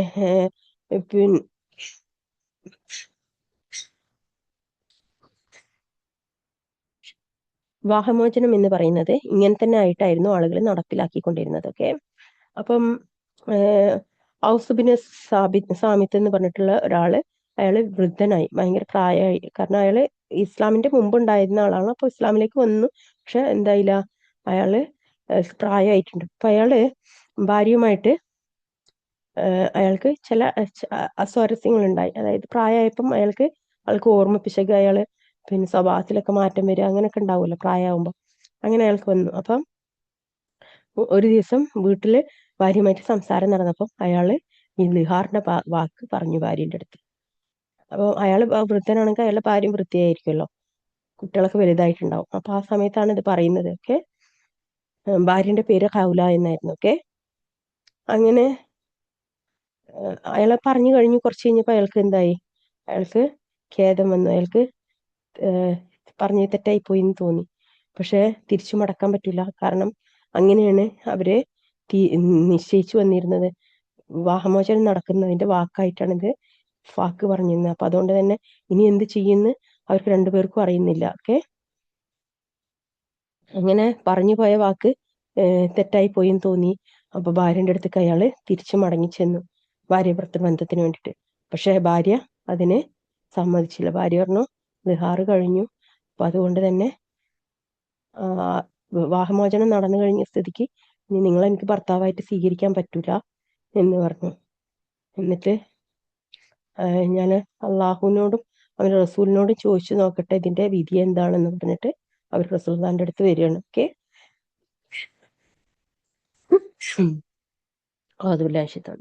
അങ്ങനെ റസൂൽദാന്റെ അടുത്ത് വന്നപ്പം റസൂൽദാന്റെ വീട് അറിയാലോ, ഒരു കുഞ്ഞു റൂമാണ്. ഓക്കെ, കുഞ്ഞു റൂമാണ്, ഒരു കട്ടിലും ഒരിതും മാത്രമുള്ള. അങ്ങനെ ആയിഷ ബീവി ഉണ്ട് വീട്ടിൽ റൂമില്. അപ്പം റസൂലുള്ളാഹി സ്വല്ലല്ലാഹു അലൈഹി വസല്ലമയുടെ അടുത്ത് അവര് ഒറ്റയ്ക്ക് ഇങ്ങനെ വിളിച്ചു കൊണ്ടുപോയിട്ട് പറയാണ്. ഓക്കെ, അപ്പം ആയിഷ ബീവി അപ്പുറത്ത് നിൽക്കുന്നുണ്ട്. പക്ഷെ ആയിഷ ബീവിക്ക് കേൾക്കുന്നില്ല, ഇവർ തമ്മിൽ പിറുപിറുക്കുന്നത് ആയിഷ ബീവിക്ക് കേൾക്കുന്നില്ല. അത്രയും ചെറിയ ശബ്ദത്തിലാണ് അവർ സംസാരിക്കുന്നത്. ഓക്കെ, അപ്പം അങ്ങനെ അവര് റസൂലുള്ളാഹി സ്വല്ലല്ലാഹു അലൈഹി വസല്ലമയോട് പറയാണ്, റസൂലെ ഞാന് ഔസ് എന്നെ വിവാഹം ചെയ്യുന്ന സമയത്ത് ഞാൻ യുവതിയായിരുന്നു. ഓക്കെ, ഇപ്പോൾ എനിക്ക് വയസ്സായി, മക്കളും അധികമുണ്ട്. എന്നിട്ട് ഇപ്പോഴിത് അദ്ദേഹം എന്നെ വിഹാർ ചെയ്തിരിക്കുന്നു. അതുകൊണ്ട് എന്നെ സംബന്ധിച്ച് വല്ല ഒഴിവൊഴിവും ഉണ്ടെങ്കിൽ അതെനിക്കും അദ്ദേഹത്തിനും ആശ്വാസകരമായിരുന്നു. അതായത് പ്രയാസം കൊണ്ടാണ് അവർ വന്നിട്ട് ചോദിക്കുന്നത്. കാരണം പ്രായമായി, ഇനിയിപ്പോ എന്ത് ചെയ്യുന്ന അറിയുന്നില്ല, വീട് വിട്ടു പോകാനും പറ്റൂല, അപ്പം ഭാര്യ ഭർത്താക്കന്മാരായിട്ട് ജീവിക്കാനും പറ്റൂല, കാരണം അവിടെ നിഹാറ നടന്നു കഴിഞ്ഞു. അപ്പം റസൂലുള്ളാഹി സ്വല്ലല്ലാഹു അലൈഹി വസല്ലം പറഞ്ഞു, എനിക്ക് ഇതിനെ കുറിച്ചിട്ട് ഒരു അറിവും അള്ളാഹുവിൽ നിന്ന് വന്നിട്ടില്ല. അപ്പൊ അതുകൊണ്ട് ഹറാമാണ് ഇനി നിങ്ങൾ തമ്മിലുള്ള വിവാഹം ജീവിതം എന്നാണ് ഞാൻ മനസ്സിലാക്കുന്നത്. കാരണം അല്ലാത്തതൊന്നും എനിക്ക് അള്ളാഹുവിൽ നിന്ന് അറിവ് വന്നിട്ടില്ല. പക്ഷെ സ്ത്രീ പറയും, അവരെന്നെ വിവാഹമോചനം നടന്നിട്ടില്ലല്ലോ റസൂലെ, അവരെന്നോട് ഇങ്ങനെ പറഞ്ഞു എന്നത് മാത്രമേ ഉള്ളൂ എന്ന് പറഞ്ഞിട്ട് അവര് റസൂൽദാനോട് തർക്കിക്കുകയാണ്. അതുകൊണ്ട് എനിക്ക് ഇന്ന് തിരിച്ചു മടങ്ങാൻ അദ്ദേഹത്തിന് എൻ്റെ അടുത്തേക്ക് വരാൻ ഒന്ന് അനുവാദം തരണം എന്ന് പറയാണ്. അപ്പം അള്ളാഹുവെ, ഞാൻ ഒറ്റപ്പെടുന്നതിലുള്ള കഷ്ടപ്പാടും ഞാൻ പിരിഞ്ഞു പോകുന്നതിലുള്ള വിഷമവും നിന്നോട് സങ്കടപ്പെടുന്നു. അവര് ഇങ്ങനെ പരാതി പറയാണ്, അള്ളാഹിനോട് പറയാണ് റസൂലുള്ളാഹിന്റെ മുമ്പിൽ നിന്നിട്ട്, അള്ളാഹുവെ, ഞാൻ ഒറ്റപ്പെടുന്നതിലുള്ള പ്രയാസം, അതായത് ഭർത്താവില്ലാതെ ജീവിക്കുന്നതിലുള്ള പ്രയാസവും പിരിഞ്ഞു പോകുന്ന ഭർത്താവിനെ വിട്ടിട്ട് പോകുക എന്ന് പറയുന്നതിലുള്ള വിഷമവും നിന്നോട് ഞാൻ പരാതി പറയുന്നു എന്നാണ്. എനിക്ക് ചെറിയ കുട്ടികളൊക്കെ ഉണ്ട്, അവർ അദ്ദേഹത്തിന്റെ ഒന്നിച്ചു ചേർത്താൽ അവർ പാഴായി പോകും. അതായത് ഭർത്താവിന് ഇട്ടുകൊടുത്തിട്ട് ഞാൻ പോയാൽ കുട്ടികൾ കേടുവന്നു പോകും, എൻ്റെ കൂടെ ചേർത്താൽ അവർ വിശന്നിരിക്കേണ്ടി വരുന്നു. കുട്ടികളെ ഞാൻ കൊണ്ടുപോയാലോ എൻ്റെ കുട്ടികൾ വിശന്നിരിക്കേണ്ടി വരും. അതുകൊണ്ട് ആകാശത്തേക്ക് നോക്കിയിട്ട് അവര് സങ്കടപ്പെടുകയാണ്. ഓക്കെ, അള്ളാഹു നിന്നോട് ഞാൻ സങ്കടം ബോധിപ്പിക്കുന്നു, അള്ളാഹു നിന്റെ പ്രവാചകന് എന്നെ പറ്റി ഒരു വഹി എഴുതി അറിയിച്ചു കൊടുക്കണേ എന്ന് പറഞ്ഞിട്ട് അവര് അവിടെ വെച്ച് ദുആ ചെയ്യാണ്. പക്ഷെ ഈ ചെയ്യുന്ന സമയത്തൊന്നും ആയിഷാ ബീവി ഇതൊന്നും കേൾക്കുന്നില്ല. അത്രയും മെല്ലെയാണ് ഇത് സംഭവിക്കുന്നത്, അത്രയും ചെറിയ ശബ്ദത്തിലാണിത് സംസാരിക്കുന്നത്. കാരണം വിവാഹമോചനം നടന്നു എന്ന് പുറത്തറിഞ്ഞു കഴിഞ്ഞാൽ ആളുകൾ അത് അറിയല്ലോ, അതറിയാതിരിക്കാനും കൂടി വേണ്ടിയിട്ടാണ് അത്രയും താഴ്മ ചെറിയ ശബ്ദത്തിൽ റസൂലുള്ളാഹിനോട് സംസാരിക്കുന്നത്. ഓക്കെ, അങ്ങനെ അവിടെ വെച്ചിട്ട് അള്ളാഹു സുബ്ഹാനഹു തആലയുടെ വഹി ഇറങ്ങി. സുബ്ഹാനല്ലാഹ്. എന്നിട്ട് അപ്പൊ റസൂലുള്ളാഹി സ്വല്ലല്ലാഹു അലൈഹി വസല്ലമ അവിടെ നിന്നിട്ട് പറയും, ഖൗല, നീ സന്തോഷിച്ചു കൊള്ളുക എന്ന് പറഞ്ഞുകൊണ്ട് റസൂലുള്ളാഹി സ്വല്ലല്ലാഹു അലൈഹി വസല്ലമ ഈ ആയത്ത് ഓതി എന്നാണ്. ഓക്കെ, അതുകൊണ്ടാണ് ഈ ആയത്തിൽ ആദ്യം കേൾക്കുന്ന തർക്കിക്കുന്നവൾ എന്ന് പറഞ്ഞുകൊണ്ടുള്ള ഈ ഒരു സൂറത്ത് ഇറങ്ങിയത്. സുബ്ഹാനല്ലാഹ്. അതുകൊണ്ട് തന്നെ ഇതിൽ നമ്മൾ പഠിക്കേണ്ട ഏറ്റവും വലിയ പാഠം എന്താന്ന് വെച്ചാല്, നമ്മൾ പിറുപിറുക്കുന്നത് പോലും അള്ളാഹു സുബ്ഹാനഹു തആല അറിയുന്നുണ്ട് എന്നുള്ളതാണ്. ഓക്കെ, നമ്മൾ പിറുപിറുക്കുന്നത് പോലും നമ്മുടെ റബ്ബ് അറിയുന്നുണ്ട് എന്നാ. അപ്പൊ നമ്മുടെ ഭർത്താക്കന്മാരായിട്ടൊക്കെ പ്രശ്നങ്ങൾ ഉണ്ടായി നമ്മളിങ്ങനെ പിറുപിറുക്കുന്നത്, നമ്മളിങ്ങനെ അവരെ കേഴ്സ് ചെയ്യുന്നത്, ഇതാക്കുന്നത് ഒക്കെ എന്താണ്, അള്ളാഹ് കേൾക്കുന്നുണ്ട് എന്നുള്ളതാണ്. ഓക്കെ, അതുകൊണ്ട് തന്നെ നമ്മൾ നല്ല സൂക്ഷ്മത കാണിക്കണം നമ്മളെ ഇണകളുമായിട്ടുള്ള ബന്ധങ്ങളില് എന്നുള്ളത് കൂടി ഇവിടെ അള്ളാഹു സുബ്ഹാനഹു തആല ഇവിടെ പഠിപ്പിക്കുകയാണ്. ഓക്കെ, ബിസ്മില്ലാഹിർ നബിയെ, നിന്റെ ഭർത്താവിന്റെ കാര്യത്തിൽ നിന്നോട് തർക്കിക്കുകയും അള്ളാഹുലേക്ക് സങ്കടം ബോധിപ്പിക്കുകയും ചെയ്യുന്നവളുടെ വാക്ക് അള്ളാഹു കേട്ടിട്ടുണ്ട്.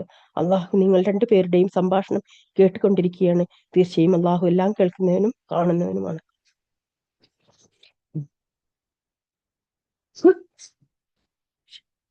നിങ്ങളുടെ കൂട്ടത്തിൽ തങ്ങളുടെ ഭാര്യമാരെ മാതാക്കൾക്ക് തുല്യമാരായി പ്രഖ്യാപിക്കുന്നവർ അബദ്ധമാകുന്നു ചെയ്യുന്നത്. അവർ ഭാര്യമാർ അവരുടെ മാതാക്കളല്ല, അവരുടെ മാതാക്കൾ അവരെ പ്രസവിച്ച സ്ത്രീകളല്ലാതെ മറ്റാരുമല്ല. തീർച്ചയായും അവർ നിഷിദ്ധമായ വാക്കും അസത്യവുമാണ് പറയുന്നത്. തീർച്ചയായും അള്ളാഹു അധികം മാപ്പ് നൽകുന്നവനും പൊറുക്കുന്നവനുമാണ്. ഒരിക്കലും ഒരു പുരുഷനെ തന്റെ ഭാര്യയെ ഉമ്മാക്ക് തുല്യം എന്ന് പറയാനേ പാടില്ല എന്നാണ്. അത് നിഷിദ്ധമായിട്ടുള്ള വാക്കാണെന്ന്, ഒരിക്കലും പറയാൻ പാടില്ലാത്ത വാക്കാണ്. പല പുരുഷന്മാർക്കും അങ്ങനെ ഒരു സ്വഭാവമൊക്കെ ഉണ്ട്. ഭാര്യമാരെ ഉമ്മാർക്ക് തുല്യമായിട്ടൊക്കെ അവര് കാണുന്നുണ്ട് പല പുരുഷന്മാരും. കാരണം ഉമ്മ പറയുന്ന പോലെ ഭാര്യനെ കാണുക, അങ്ങനെയൊക്കെ ചെയ്യുന്ന ആളുകളൊക്കെ ഉണ്ടാവും. അത് പറയാനും പാടില്ല, അതൊന്നും ചെയ്യാനും പാടില്ല എന്നാണ്. ഒക്കെ തങ്ങളുടെ ഭാര്യമാരെ മാതാക്കൾക്ക് തുല്യമായി പ്രഖ്യാപിക്കുകയും പിന്നീട് തങ്ങൾ പറഞ്ഞതിൽ നിന്ന് മടങ്ങുകയും ചെയ്യുന്നവർ അവർ പരസ്പരം സ്പർശിക്കുന്നതിന് മുമ്പായി ഒരടിമയെ മോചിപ്പിക്കേണ്ടതാണ്. അത് നിങ്ങൾക്ക് നൽകപ്പെടുന്ന ഉപദേശമാണ്. അള്ളാഹു നിങ്ങൾ പ്രവർത്തിക്കുന്നതിനെ പറ്റി സൂക്ഷ്മജ്ഞാനമുള്ളവനാണ്.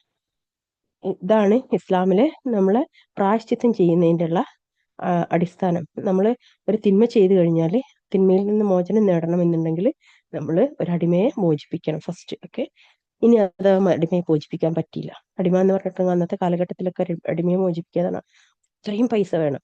ഒരു അടിമയെ വാങ്ങിക്കാനൊക്കെ അത്രയും പൈസ കൊടുക്കണം. അപ്പൊ അതുകൊണ്ട് തന്നെ അടിമയെ മോചിപ്പിക്കുകയാണെന്നുണ്ടെങ്കിൽ അത്രയും പൈസ അവർക്ക് വേസ്റ്റ് ആണ് അല്ലെ, നഷ്ടപ്പെട്ടു പോകും. ഇനി അവനും അടിമയെ ലഭിക്കാത്ത പക്ഷം അവർ പരസ്പരം സ്പർശിക്കുന്നതിന് മുമ്പായി തുടർച്ചയായി 2 മാസക്കാലം നോമ്പനുഷ്ഠിക്കുന്നതാണ്. അതായത് ഇനി അത് അടിമേനെ കിട്ടിയില്ല, അങ്ങനെയാണെങ്കിൽ 2 മാസക്കാലം തുടർച്ചയായി നോമ്പനുഷ്ഠിക്കണം. അത് പുരുഷന്റെ മുകളിലാണ് ബാധ്യത. ഓക്കെ, 2 മാസം തുടർച്ചയായിട്ട് എന്ന് പറയുമ്പോൾ അത് പുരുഷന്റെ മുകളിൽ, സ്ത്രീക്ക് എന്തില്ല, തുടർച്ചയായിട്ട് നോമ്പ് അനുഷ്ഠിക്കാൻ പറ്റില്ല.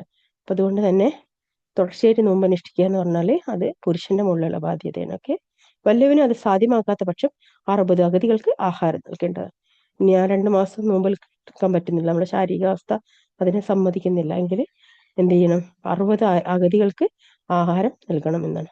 അത് അള്ളാഹുവിനും അവന്റെ ദൂതനും നിങ്ങൾ വിശ്വസിക്കാൻ വേണ്ടിയത്രേ അവൻ അഥവാ അള്ളാഹുവിന്റെ പരിധികളാകുന്നു. സത്യനിഷേധികൾക്ക് വേദനയേറിയ ശിക്ഷയുമുണ്ട്.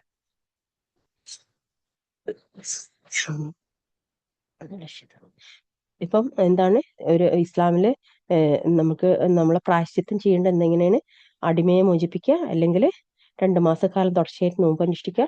അതും കഴിഞ്ഞിട്ടില്ലെങ്കിൽ എന്ത് ചെയ്യുക, 60 അഗതികൾക്ക് ആഹാരം നൽകുക. ഓക്കെ,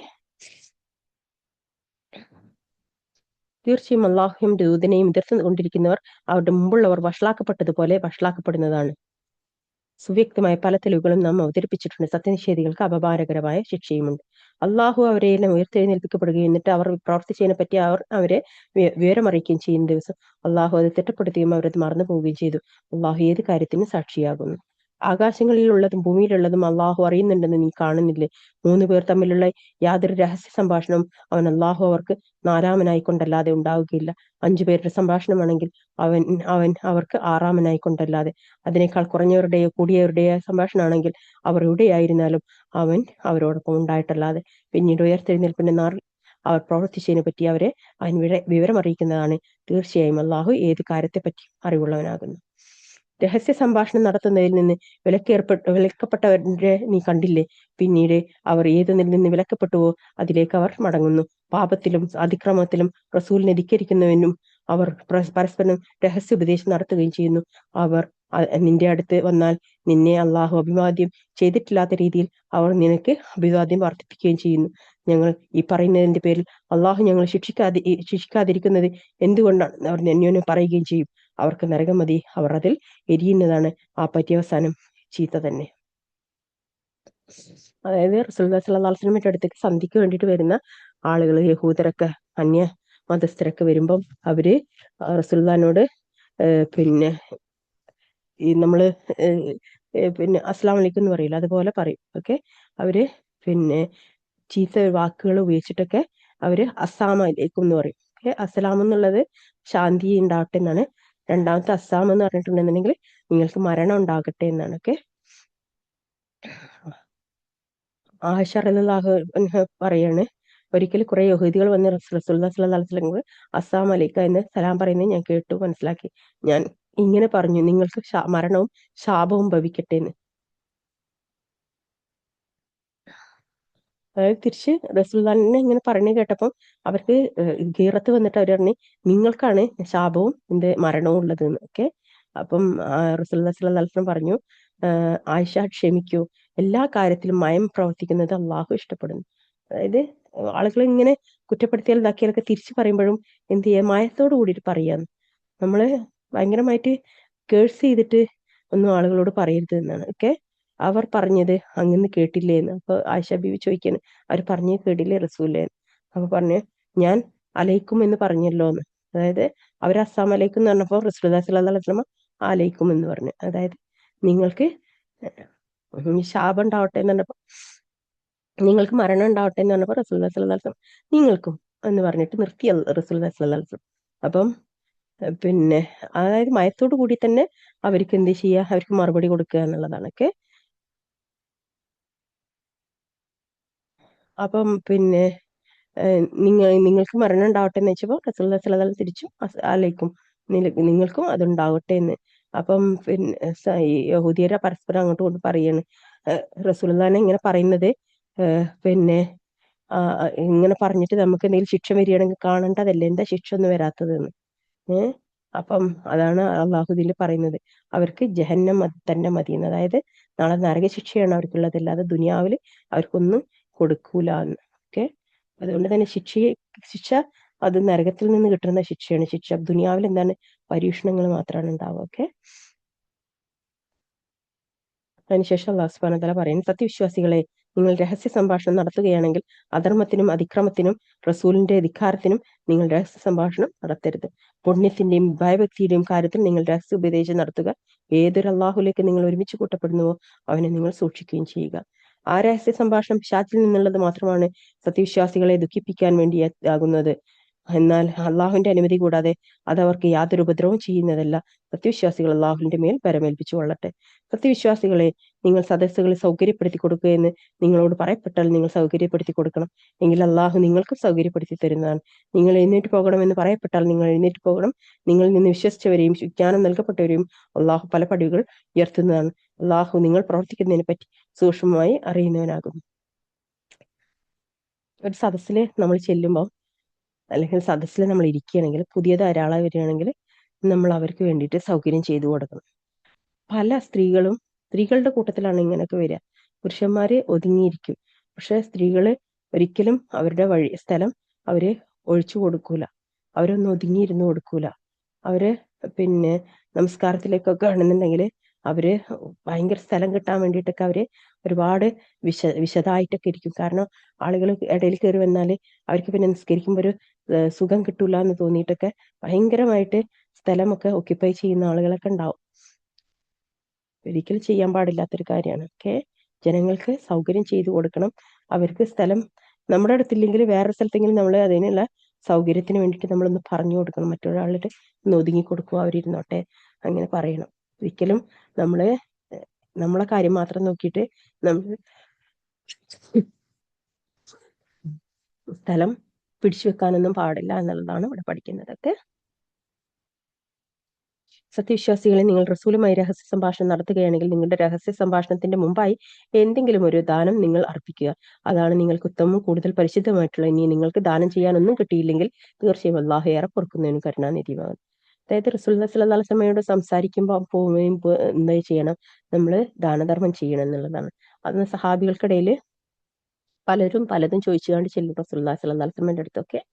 അങ്ങനെ റസൂലുള്ളാഹിന്റെ സമയം നഷ്ടപ്പെടുത്താൻ വേണ്ടിയിട്ട് നിൽക്കുന്ന കുറെ കപടവിശ്വാസികളും ഉണ്ടായിരുന്നു. അപ്പൊ അതുകൊണ്ട് തന്നെ ഇതിന് ഒരു നിയന്ത്രണം ഉണ്ടാക്കാൻ വേണ്ടിയിട്ട് എന്താക്കി, റസൂലുള്ളാഹിന്റെ അടുത്ത് ചെന്ന് സംസാരിക്കാൻ ആഗ്രഹിക്കുന്നവർ എന്ത് ചെയ്യണം, കുറച്ച് ദാനധർമ്മം ചെയ്യണം. അപ്പൊ നമ്മളിപ്പം എല്ലാത്തിലും അങ്ങനെ തന്നെയാണ്. ഇപ്പൊ നമ്മുടെ ഗ്രൂപ്പിലെല്ലാം പിന്നെ പഠനത്തിനൊക്കെ വേണ്ടിയിട്ട് പൈസ വാങ്ങിച്ച് പഠിപ്പിക്കുന്നൊക്കെ ഉണ്ട്. അപ്പം പല ആളുകളും ചോദിക്കും, ദീന് പഠിക്കുന്നതിന് എന്തിനാ പൈസ വാങ്ങിക്കുന്നത്, അത് ചെയ്യാൻ പാടുണ്ടോ എന്നൊക്കെ ചോദിക്കുന്ന ആളുകൾ നമുക്കിടയിൽ ഉണ്ടാവും.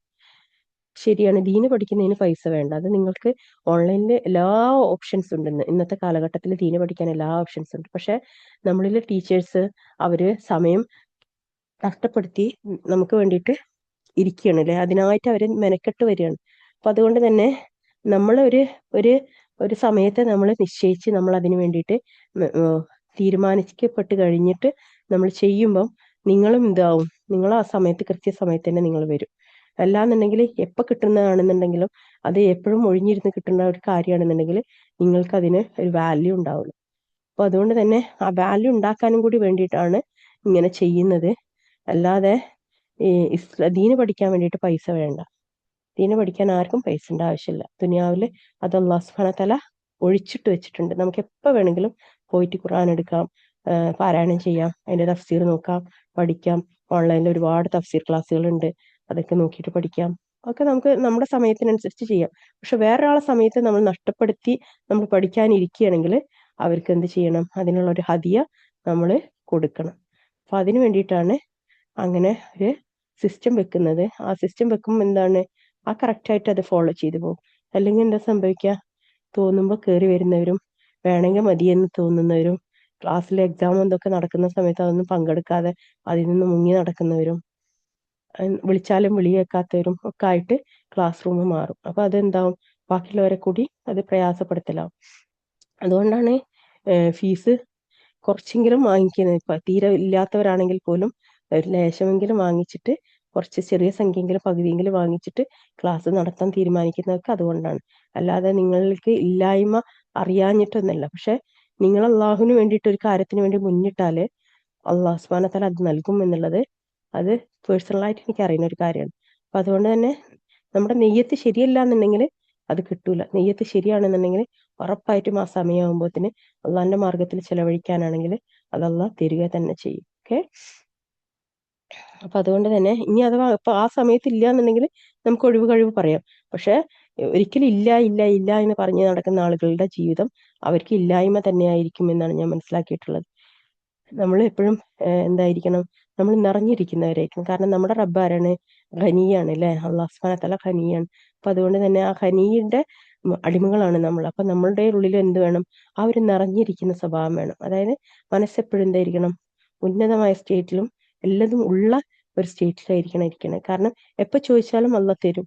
എനിക്ക് കയ്യിൽ തന്നിട്ടില്ല എന്നേ ഉള്ളൂ, പക്ഷെ അള്ളാഹ് അത് അവന്റെ ഖജനാവിൽ എടുത്തു വെച്ചിട്ടുണ്ട്. എന്റെ ആവശ്യം വന്നു കഴിഞ്ഞാൽ ഞാൻ ചോദിച്ചാൽ എനിക്ക് തരും. അങ്ങനെ നമ്മള് ആ ഒരു തവക്കല് കറക്റ്റ് ആയി കഴിഞ്ഞാൽ നമ്മുടെ ജീവിതത്തിലെ എല്ലാ കാര്യങ്ങളും എളുപ്പമാവും. നമ്മൾ ആവശ്യത്തിന് നമ്മൾ ചോദിച്ചാൽ ആ സമയത്ത് നമുക്കത് കിട്ടും. പിന്നെ വേറൊരു കാര്യം കൂടി, ഇസ്ലാമിലെ ദാരിദ്ര്യത്തിൽ ജീവിക്കണമെന്ന് ഇസ്ലാം ഒരിക്കലും ഒരാളടുത്തും പറഞ്ഞിട്ടില്ല. പല ആളുകളും റസൂലുള്ളാഹി സ്വല്ലല്ലാഹു അലൈഹി വസല്ലമയും സഹാബികളും അത്രയും ദാരിദ്ര്യത്തിലായിരുന്നല്ലോ ജീവിച്ചിരുന്നത്, അവരൊന്നില്ലായ്മയിലായിരുന്നല്ലോ ജീവിച്ചിരുന്നത്. അങ്ങനെ അങ്ങനെ ജീവിക്കുന്ന അങ്ങനെ ചിന്തിക്കുന്ന ആളുകളുണ്ട്. ഒരിക്കലും റസൂലുള്ളാഹി സ്വല്ലല്ലാഹു അലൈഹി വസല്ലമയും സഹാബികളും ദാരിദ്ര്യത്തിലല്ലായിരുന്നു. അവര് ഹിജ്റക്ക് വന്ന സമയത്ത് അവരുടെ അവരുടെ എല്ലാ സ്വത്തും മുതലും അവര് അവിടെ മക്കയിൽ ഉപേക്ഷിച്ചിട്ട് അള്ളാഹ് കൽപ്പിച്ചതനുസരിച്ച് അവർ ഹിജ്റ വന്നതാണ്. അപ്പൊ അതുകൊണ്ട് തന്നെ അതുകൊണ്ടാണ് അവര് ഒന്നുമില്ലാത്തവരായി മാറിയത്. പക്ഷെ അവര് നല്ല കച്ചവടക്കാരായിരുന്നു. ഏറ്റവും അധികം കച്ചവടം ചെയ്തിരുന്ന ആളുകളായിരുന്നു. ഉസ്മാൻ റളിയല്ലാഹുവിനൊക്കെ പറ്റി പറയുകയാണെങ്കിൽ ഏറ്റവും വലിയ പണക്കാരനായിരുന്നു ഉസ്മാൻ റളിയല്ലാഹു എന്നാണ്. ഏറ്റവും വലിയ പണക്കാരനും ഈ ലോകത്ത് ഇന്ന് കാണുന്ന ഏറ്റവും വലിയ പൈസക്കാരെന്ന് പറയുന്ന ആളുകളെക്കാളും എത്രയോ ഇരട്ടി പൈസ അവരുടെ കയ്യിലുണ്ടായിരുന്നു. സ്വത്ത് മുതലും അവരുടെ കയ്യിലുണ്ടായിരുന്നു എന്നാണ്. കച്ചവടങ്ങളിലൂടെ അവർ കച്ചവടത്തിൽ നിന്ന് ഒരിക്കല് ഉസ്മാൻ റളിയല്ലാഹു അൻഹു കച്ചവടം കഴിഞ്ഞിട്ട് മക്കയിലെത്തിയപ്പോ സമയത്ത് റസൂലുള്ളാഹി സ്വല്ലല്ലാഹു അലൈഹി വസല്ലമയിൽ നിന്ന് ഒരു പിന്നെ ക്ലാസ് കേൾക്കണം. അതായത് കച്ചവട മുതൽ പുറത്തു വെച്ചിട്ടാണ് ക്ലാസ്സിലേക്ക് കയറി വന്നത്. അപ്പം എന്താണ്, അള്ളാഹുവിന്റെ മാർഗത്തിൽ ദാനധർമ്മം ചെയ്യുന്നതിനെ പറ്റിയായിരുന്നു റസൂലുള്ളാഹി സ്വല്ലല്ലാഹു അലൈഹി വസല്ലമ ക്ലാസ് എടുത്തു കൊടുത്തത്. പുറത്തു വന്നിട്ട് അപ്പൊ ആളുകളൊക്കെ ഓടിക്കൂടിന്ന്. കാരണം കച്ചവട മുതലുമായിട്ടാണ് വന്നിരിക്കുന്നത്. അപ്പൊ അതിന് വേണ്ടിയിട്ട് അത് വാങ്ങിക്കാൻ വേണ്ടിയിട്ട്, കാരണം മക്കയില് കച്ചവട മുതൽ വിൽക്കാൻ എളുപ്പമാണ്. കാരണം ഒരുപാട് ആളുകള്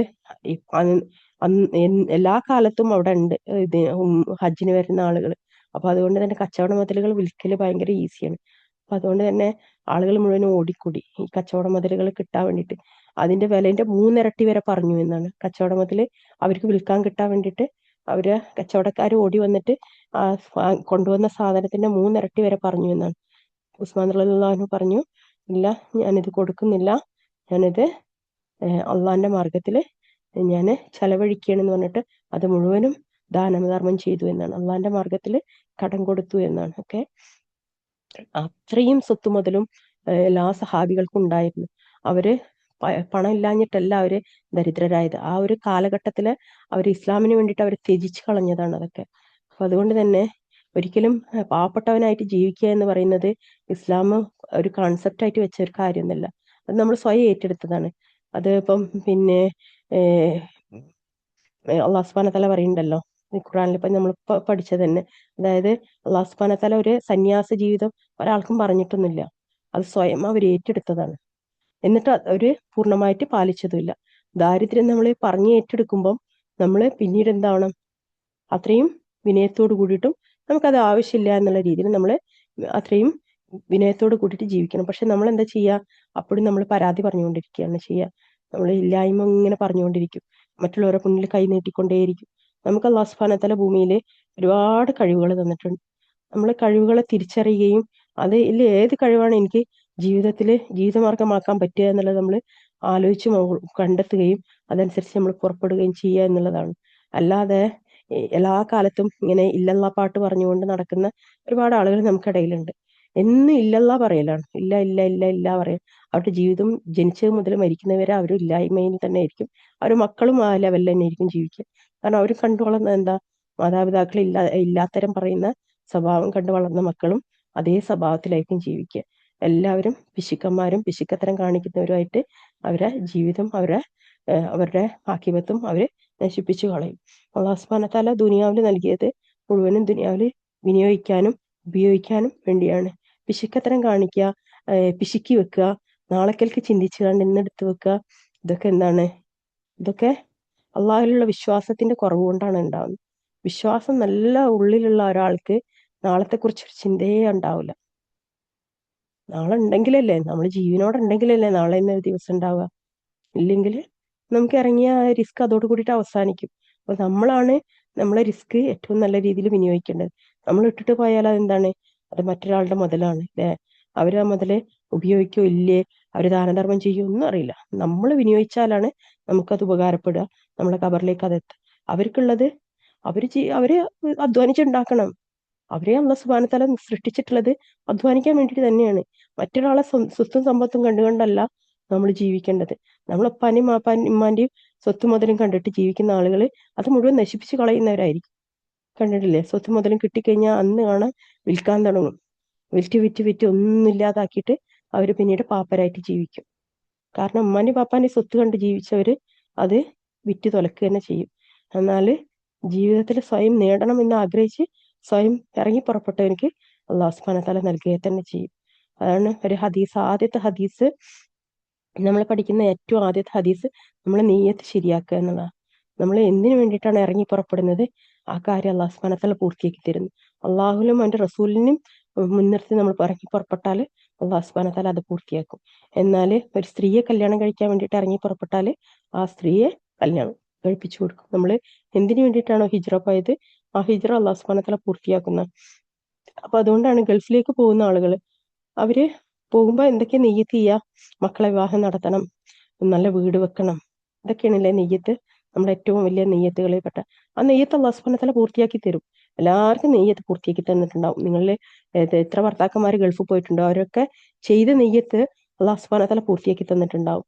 പിന്നെ അതിന് ശേഷമുള്ളത് അതാണ് നെയ്യത്ത്. നമ്മളിത് ശരിയാവാതെ നമ്മൾ എന്തിനാണ് ഇറങ്ങി പുറപ്പെടുന്നത് എന്നുള്ള നെയ്യത്ത് നമ്മൾ വെച്ചാൽ ആ നെയ്യത്ത് അല്ലാഹു സുബ്ഹാനഹു വ തആല പൂർത്തിയാക്കി തരും എന്നാണ്. ഓക്കെ,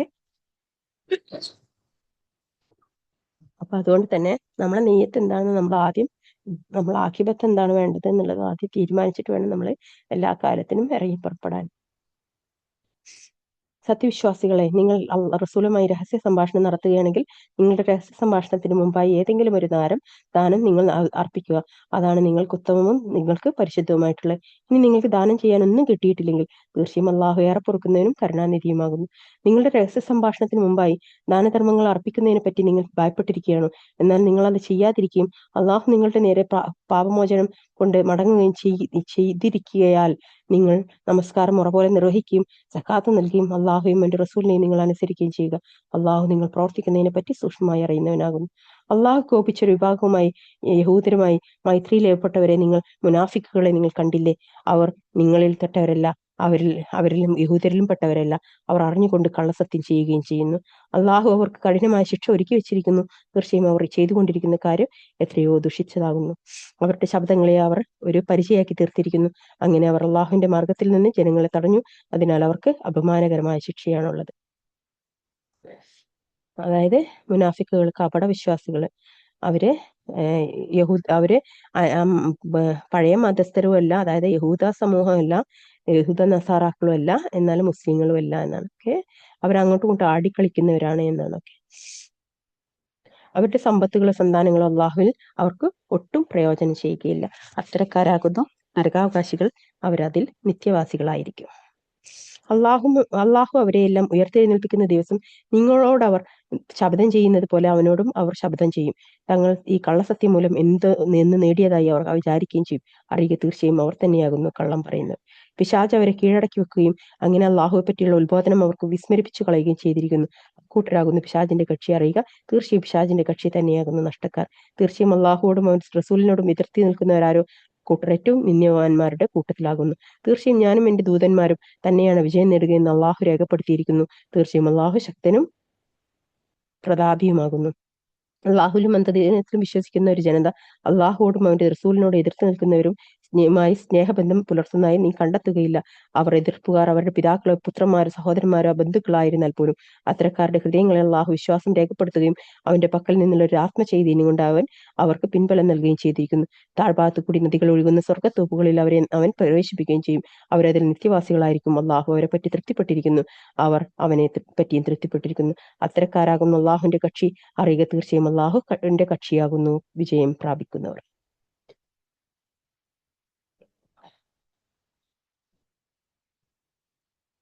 അൽഹംദുലില്ലാഹ് റബ്ബിൽ ആലമീൻ സുമ്മ അൽഹംദുലില്ലാഹ്. അല്ലാഹു സുബ്ഹാനഹു വ തആലയുടെ അപാരമായ തൗഫീഖ് കൊണ്ട് അൽഹംദുലില്ലാഹ് നമ്മൾ സൂറത്തുൽ മുജാദില വരെ എടുത്തിട്ടുണ്ട്.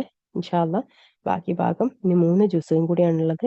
ഇൻഷാ അല്ലാഹ് അടുത്ത ദിവസങ്ങളിലായിക്കൊണ്ട് അല്ലാഹു സുബ്ഹാനഹു വ തആല ഇത് പൂർത്തീകരിക്കാനുള്ള തൗഫീഖ് നൽകി അനുഗ്രഹിക്കുമാറാകട്ടെ. ആമീൻ യാ റബ്ബൽ ആലമീൻ.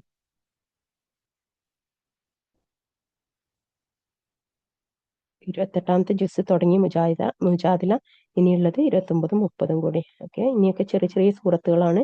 വേഗത്തിൽ വായിച്ചു പോകാവുന്ന തരത്തിലുള്ള സൂറത്തുകളാണ് ഇൻഷാ അല്ലാഹ് ബിഇദ്നില്ലാഹ്. കഥകളുടെ ഏകദേശ ഭാഗങ്ങൾ തീർന്നിട്ടുണ്ട്. ഇനി കുറച്ച് കഥകളേ ഉള്ളൂ. പക്ഷെ ആ കഥകളൊക്കെ നമുക്ക് മുമ്പേ അറിയുന്നതാണ്. അപ്പോൾ അതുകൊണ്ട് തന്നെ നമുക്ക് ഇൻഷാ അല്ലാഹ് ബിഇദ്നില്ലാഹ് നമുക്ക് വേഗത്തിൽ കടന്നു പോകാൻ പറ്റും എന്ന് തന്നെ കരുതുന്നു. ഇൻഷാ അല്ലാഹ്. ജസാക്കുമുല്ലാഹു ഖൈറൻ. അല്ലാഹുമ്മ ബാരിക്. അൽഹംദുലില്ലാഹി റബ്ബിൽ ആലമീൻ. ربنا تقبل منا إنك أنت السميع العليم وتب علينا إنك أنت التواب الرحيم. ربنا آتنا في الدنيا حسنة وفي الآخرة حسنة وقنا عذاب النار. ربنا هب لنا من أزواجنا وذرياتنا قرة أعين واجعلنا للمتقين إماما. رب ارحمهما كما ربياني صغيرا. رب ارحمهما كما ربياني صغيرا. رب ارحمهما كما ربياني صغيرا. رب هب لي من الصالحين. رب هب لي من الصالحين. رب هب لي من الصالحين. رب هب لي من لدنك ذرية طيبة إنك سميع دعاء. يا غني الله غنني بفضلك من سواك. ربي انزل منزل مبارك أنت خير المنزلين. اللهم يسر ولا تعسر تمام الخير. ربي إني لما أنزلت لي من خير فقير. ربنا آتنا من لدنك رحمة وهب لنا من لدنك رشدا. رب اشرح لي صدري ويسر لي أمري. سبحان الله الحمد لله لا إله إلا الله الله أكبر ولا حول ولا قوة إلا بالله. اللهم اغفر لي وارحمني واجبرني وارفعني وارزقني وادني وعافني آمين يا رب العالمين. اللهم إنا نسألك جنات الفردوس الأعلى. اللهم إنا نسألك جنات الفردوس الأعلى. اللهم إنا نسألك جنات الفردوس الأعلى. ربي إني لما أنزلت من خير فقير. سبحان الله الحمد لله لا إله إلا الله أكبر الله ربي لا أشرك بشيء. لا إله إلا الله العلي العليم. لا إله إلا الله رب العرش العظيم. لا إله إلا الله رب السماوات رب الأرض رب العرش الكريم. آمين يا رب العالمين. الحمد لله. الله يا رحمن الرحيم يا ذا الجلال الإكرام هي القيوم അല്ലാഹുവേ, ഈ പരിശുദ്ധമായ രാവുകളിൽ അല്ലാഹുവേ വിജയം വരിച്ച നിന്റെ തിരുനാടുകളുടെ കൂട്ടത്തിൽ അല്ലാഹുവേ ഞങ്ങളെയും ഞങ്ങളുടെ കുടുംബങ്ങളെയും ഞങ്ങളെ സ്നേഹിക്കുകയും ചെയ്ത എല്ലാവരെയും നീ ഉൾപ്പെടുത്തി അനുഗ്രഹിക്കണമേ. അല്ലാഹുവേ, ഞങ്ങളുടെ എല്ലാ ഹലാലായ മുറാദുകളും പൂർത്തീകരിച്ചു തരണമേ. അല്ലാഹുവേ, റമദാൻ വിട്ടുകടക്കുന്നതിന് മുമ്പ് അല്ലാഹുവേ ഞങ്ങളുടെ എല്ലാ ഹലാലായ മുറാദുകളും അല്ലാഹുവേ നീ തൃപ്തിപ്പെട്ട് സ്വീകരിക്കുകയും അല്ലാഹുവേ അതിനൊരു വഴി നീ തുറന്നു തരികയും ചെയ്യണമേ. അല്ലാഹുവേ, ഞങ്ങൾക്ക് അറിഞ്ഞുകൂടാത്തത് അറിയുന്നവനായ അല്ലാഹുവേ, നിന്റെ കാരുണ്യം ദയധാരം കൊണ്ട് നിനക്ക് വേണ്ടി കടം നൽകിയവരാണ് ഞങ്ങൾ. അല്ലാഹുവേ, ഞങ്ങൾ ചെയ്ത സദഖകളെ, ഞങ്ങൾ നൽകിയ ദാനധർമ്മങ്ങളെ നീ തൃപ്തിപ്പെട്ട് സ്വീകരിക്കുകയും അല്ലാഹുവേ അതിനെ മുൻനിർത്തി അല്ലാഹുവേ നിന്നോട് ചോദിക്കുന്നു, ഞങ്ങളുടെ എല്ലാ ഹലാലായ മുറാദുകളും പൂർത്തീകരിക്കുകയും അതിനൊക്കെ തൃപ്തിപ്പെട്ട രീതിയിൽ വിനിയോഗിക്കാനുള്ള വഴിയാക്കി തന്ന് അനുഗ്രഹിക്കുകയും ചെയ്യണമേ. യാ റഹ്മാൻ അള്ളാഹു ഞങ്ങൾ സന്തതി പരമ്പരകളെ സ്വാലിഹ്യങ്ങൾ, ആരിഫ്യങ്ങൾ, ആഫിലുകൾ ഖുർആന്റെ അഹ്ലുകാരിൽ ഉൾപ്പെടുത്തി അനുഗ്രഹിക്കണമേ. അള്ളാഹു ഞങ്ങളുടെ നാവുകളെ കെട്ടുകളെ നീ നീക്കി തരികയും അള്ളാഹു ഏറ്റവും മനോഹരമായി സംസാരിക്കാനും ആ സംസാരം അള്ളാഹു മറ്റുള്ളവർക്ക് അള്ളാഹു ദീൻ എത്തിച്ചു കൊടുക്കുന്നതിനുള്ള അള്ളാഹു സബബാക്കി അനുഗ്രഹിക്കുകയും ചെയ്യണമേ. യാ റഹ്മാൻ അള്ളാഹു ഞങ്ങളുടെ ഖുർആനെ ഞങ്ങൾക്ക് അള്ളാഹുവെ കൂട്ടുകാരനാക്കി നൽകണമേ. അള്ളാഹുവെ ഞങ്ങൾക്ക് ഈ ഖുർആനെ അള്ളാഹുവെ ഞങ്ങൾ പാരായണം ചെയ്യാനും അള്ളാഹുവെ അതനുസരിച്ച് അമൽ ചെയ്യാനുള്ള തൗഫീക്ക് നൽകി അനുഗ്രഹിക്കണമേ. അള്ളാഹുവെ നാളെ പരലോകത്തെ സ്വർഗത്തിൽ ജന്നാത്തുൽ ഫിർദൗസിലായാലും അള്ളാഹു ഞങ്ങളെയും ഞങ്ങളുടെ മാതാപിതാക്കളെയും ഞങ്ങളുടെ ഇണകളെയും ഞങ്ങളുടെ സന്തതി പരമ്പരകളെയും ഞങ്ങളെ സ്നേഹിക്കുകയും ചെയ്ത എല്ലാവരെയും ഞങ്ങളുടെ കൂട്ടുകുടുംബങ്ങളെയും ഞങ്ങളുടെ സഹോദരങ്ങളെയും അവരുടെ കുടുംബങ്ങളെയും അള്ളാഹുവെ ഞങ്ങളുടെ ഇണകളുടെ കുടുംബങ്ങളെയും എല്ലാ സത്യവിശ്വാസികളെയും ഉൾപ്പെടുത്തി അനുഗ്രഹിക്കണമേ. അള്ളാഹുവെ നിന്റെ സ്വർഗം അള്ളാഹുവെ എത്ര തന്നെ ആളുകൾ കയറിയാലും അള്ളാഹുവെ അതിന്റെ വിശാലത അള്ളാഹുവെ 100 ദറജകളല്ലേ അള്ളാഹുവെ. അതുകൊണ്ട് തന്നെ അള്ളാഹുവെ ഞങ്ങൾക്ക് അതിലെ ഉന്നതമായ സ്ഥാനം നൽകി അനുഗ്രഹിക്കണമേ. നിന്നെ കൺകുളിർക്ക് കണ്ടുമുട്ടാനുള്ള തൗഫീക്ക് നൽകി അനുഗ്രഹിക്കണമേ. ഞങ്ങളുടെ റസൂലുള്ളാഹി സ്വല്ലല്ലാഹു അലൈഹി വസല്ലമയോടൊപ്പം ഞങ്ങളെ ഒരുമിച്ച് ചേർക്കണമേ. അള്ളാഹുവെ ദുനിയാവിലെ ഞങ്ങൾക്ക് ഇനി ഒരുപാട് ഉംറയും ഹജ്ജും ചെയ്യാനും മഖബൂലും മബ്റൂറുമായ രീതിയിൽ അള്ളാഹുവെ നീ അത് സ്വീകരിക്കാനും തൗഫീക്ക് നൽകി അനുഗ്രഹിക്കണമേ. ഞങ്ങളുടെ ജീവിതമാർഗ്ഗങ്ങൾ അള്ളാഹുവെ വിശാലത നൽകുകയും അള്ളാഹുവെ ഞങ്ങളുടെ കച്ചവടങ്ങളിൽ റഹ്മത്തും ബർക്കത്തും ഐശ്വര്യം നൽകി അനുഗ്രഹിക്കണമേ. അള്ളാഹുവെ ഞങ്ങൾക്ക് ഹൈറായത് എന്താണോ ആ ഹൈറിലേക്ക് ഞങ്ങൾ എത്തിക്കുകയും അള്ളാഹു ഷറുകൾ ഞങ്ങളിൽ നിന്ന് നീക്കി തരികയും ചെയ്യണമേ. അള്ളാഹു റഹ്മാൻ അള്ളാഹു ഷാജിന്റെ ഇബ്ലീസിന്റെ എല്ലാ ഷറുകളിൽ നിന്നും ഞങ്ങളുടെ കുടുംബങ്ങളെയും നീ കാത്തുരക്ഷിക്കണമേ. അള്ളാഹുവെ ഞങ്ങളുടെ സഹോദരങ്ങളുടെ എല്ലാ ആവശ്യങ്ങളും ഏറ്റവും ഉന്നതമായ രീതിയിൽ നീ പൂർത്തിയാക്കി കൊടുക്കുകയും അവരുടെ എല്ലാ പ്രയാസങ്ങളും നീ നീക്കി കൊടുക്കുകയും ഞങ്ങളുടെ മാതാപിതാക്കളെ അതുകൊണ്ട് അള്ളാഹുവെ നീ സന്തോഷിപ്പിക്കുകയും ചെയ്യണമേ. യാ റഹ്മാൻ അള്ളാഹുവെ ഞങ്ങളിൽ നിന്നിലേക്ക് മടങ്ങിയവർക്ക് അള്ളാഹുവെ മഗ്ഫിറത്തും മർഹമത്തും നൽകി അനുഗ്രഹിക്കണമേ. അള്ളാഹുവെ ഞങ്ങളുടെ ആക്കിബത്ത് നീ നന്നാക്കി തരണമേ. മലക്കൾ സലാം ചൊല്ലി വിളിക്കുന്ന നിന്റെ അടിമകളാകാൻ ഞങ്ങൾക്കും ഞങ്ങളെ ഞങ്ങളുടെ സന്തതി പരമ്പരകൾക്കും തൗഫീക്ക് നൽകി അനുഗ്രഹിക്കണമേ. അള്ളാഹുവെ ഞങ്ങളുടെ മാതാപിതാക്കൾക്ക് പുറത്ത് മാപ്പ് കൊടുക്കണമേ. ആരെ മുന്നിൽ നിന്നും പിന്നിൽ നിന്ന് വലതു ഭാഗത്തുനിന്ന് ഇടതു ഭാഗത്തുനിന്ന് മുകളിൽ നിന്ന് താഴ്ഭാഗത്തുനിന്ന് അവരെ നീ കാത്തുരക്ഷിക്കണമേ. അവരുടെ എല്ലാ ശാരീരികമായ പ്രയാസങ്ങളും നീക്കി കൊടുക്കണമേ. അവർക്ക് ആയുസ്സും ആരോഗ്യം നൽകി അനുഗ്രഹിക്കണമേ. അള്ളാഹുവെ ഞങ്ങളോട് ദുആ കൊണ്ട് വസിയത്ത് ചെയ്തിട്ട് എല്ലാ ഹലാലായ മുറാദുകളും നീ പൂർത്തീകരിച്ചു കൊടുക്കണമേ. അള്ളാഹുവെ റഹ്മാൻ അള്ളാഹു അസുഖങ്ങളുടെ പ്രയാസപ്പെടുന്നവരുടെ എല്ലാ അസുഖങ്ങളും പരിപൂർണമായി ശിഫയാക്കി നൽകി അനുഗ്രഹിക്കണമേ. അള്ളാഹുവെ കുട്ടികളില്ലാതെ പ്രയാസപ്പെടുന്നവർക്ക് സ്വാലിഹ്യങ്ങളായ സന്തതി പരമ്പരകൾ നൽകി അനുഗ്രഹിക്കണമേ. അള്ളാഹുവെ കടം കൊണ്ട് വലയുന്നവർക്ക് അവരുടെ കടങ്ങളെ പരിപൂർണമായി വീട്ടി കൊടുക്കണമേ. ഭവനങ്ങളില്ലാതെ പ്രയാസപ്പെടുന്നവർക്ക് അവർക്ക് വിശാലമായ ഭവനങ്ങളെ നൽകി അനുഗ്രഹിക്കണമേ.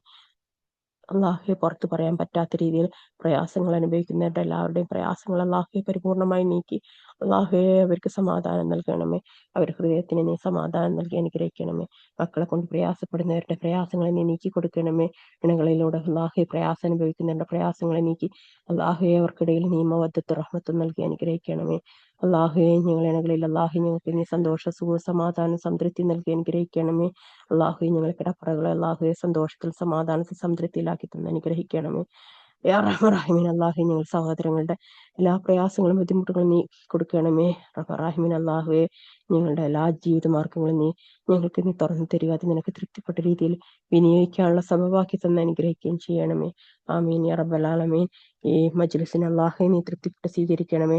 മലക്കുൽ ആമീൻ പറയുന്ന സദസ്സാക്കി അനുഗ്രഹിക്കണമേ. അള്ളാഹുവെ ഞങ്ങളുടെ ഈ കൂട്ടായ്മയെ അള്ളാഹുവെ നീ സ്വർഗത്തിന്റെ ഉന്നതികളിൽ വരെ എത്തിച്ചു തരണമേ.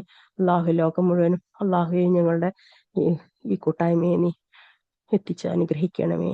റഹ്മാൻ അള്ളാഹുവെ ഒരുപാട് ആളുകൾക്ക് അള്ളാഹു ഇൽമ എത്തിച്ചു കൊടുക്കാൻ ഞങ്ങളെ നീ സബബാക്കി അനുഗ്രഹിക്കണമേ. ആമീൻ യാ റബ്ബൽ ആലമീൻ. റബ്ബനാ തഖബ്ബൽ മിന്നാ ഇന്നക അൻത സമീഉൽ അലീം വതുബ് അലൈനാ ഇന്നക അൻത തവ്വാബുർ റഹീം. ആമീൻ ബിറഹ്മതിക യാ അർഹമർ റഹീമീൻ. റബ്ബനാ തഖബ്ബൽ മിന്നാ ഇന്നക അൻത സമീഉൽ അലീം വതുബ് അലൈനാ ഇന്നക അൻത തവ്വാബുർ റഹീം. സുബ്ഹാനക അല്ലാഹുമ്മ വബിഹംദിക അശ്ഹദു അല്ലാ ഇലാഹ ഇല്ലാ അൻത അസ്തഗ്ഫിറുക വഅതൂബു ഇലൈക്. അള്ളാഹുവെ ലോക മുസ്ലിങ്ങൾ ഇന്ന് അനുഭവിക്കുന്ന പ്രയാസത്തിൽ അള്ളാഹുവെ അവർക്ക് നീ സ്ഥൈര്യവും സമാധാനം നൽകി അനുഗ്രഹിക്കണമേ. ശത്രുക്കളിലേക്ക് തന്നെ മടക്കി അള്ളാഹുവെ ലോക മുസ്ലിങ്ങൾക്ക് അള്ളാഹുവെ സംരക്ഷണമേകി അനുഗ്രഹിക്കണമേ. ആമീൻ യാ റബ്ബൽ ആലമീൻ. റബ്ബനാ തഖബ്ബൽ മിന്നാ ഇന്നക അൻത സമീഉൽ അലീം വതുബ് അലൈനാ ഇന്നക അൻത തവ്വാബുർ റഹീം. സുബ്ഹാനക അല്ലാഹുമ്മ വബിഹംദിക അശ്ഹദു അല്ലാ ഇലാഹ ഇല്ലാ അൻത അസ്തഗ്ഫിറുക വഅതൂബു ഇലൈക്. അൽഹംദുലില്ലാഹി റബ്ബിൽ ആലമീൻ. ഹംദൻ കസീറൻ തയ്യിബൻ ബാറക ഫീ. അൽഹംദുലില്ലാഹി റബ്ബിൽ ആലമീൻ. اللهم صل على محمد وعلى ال محمد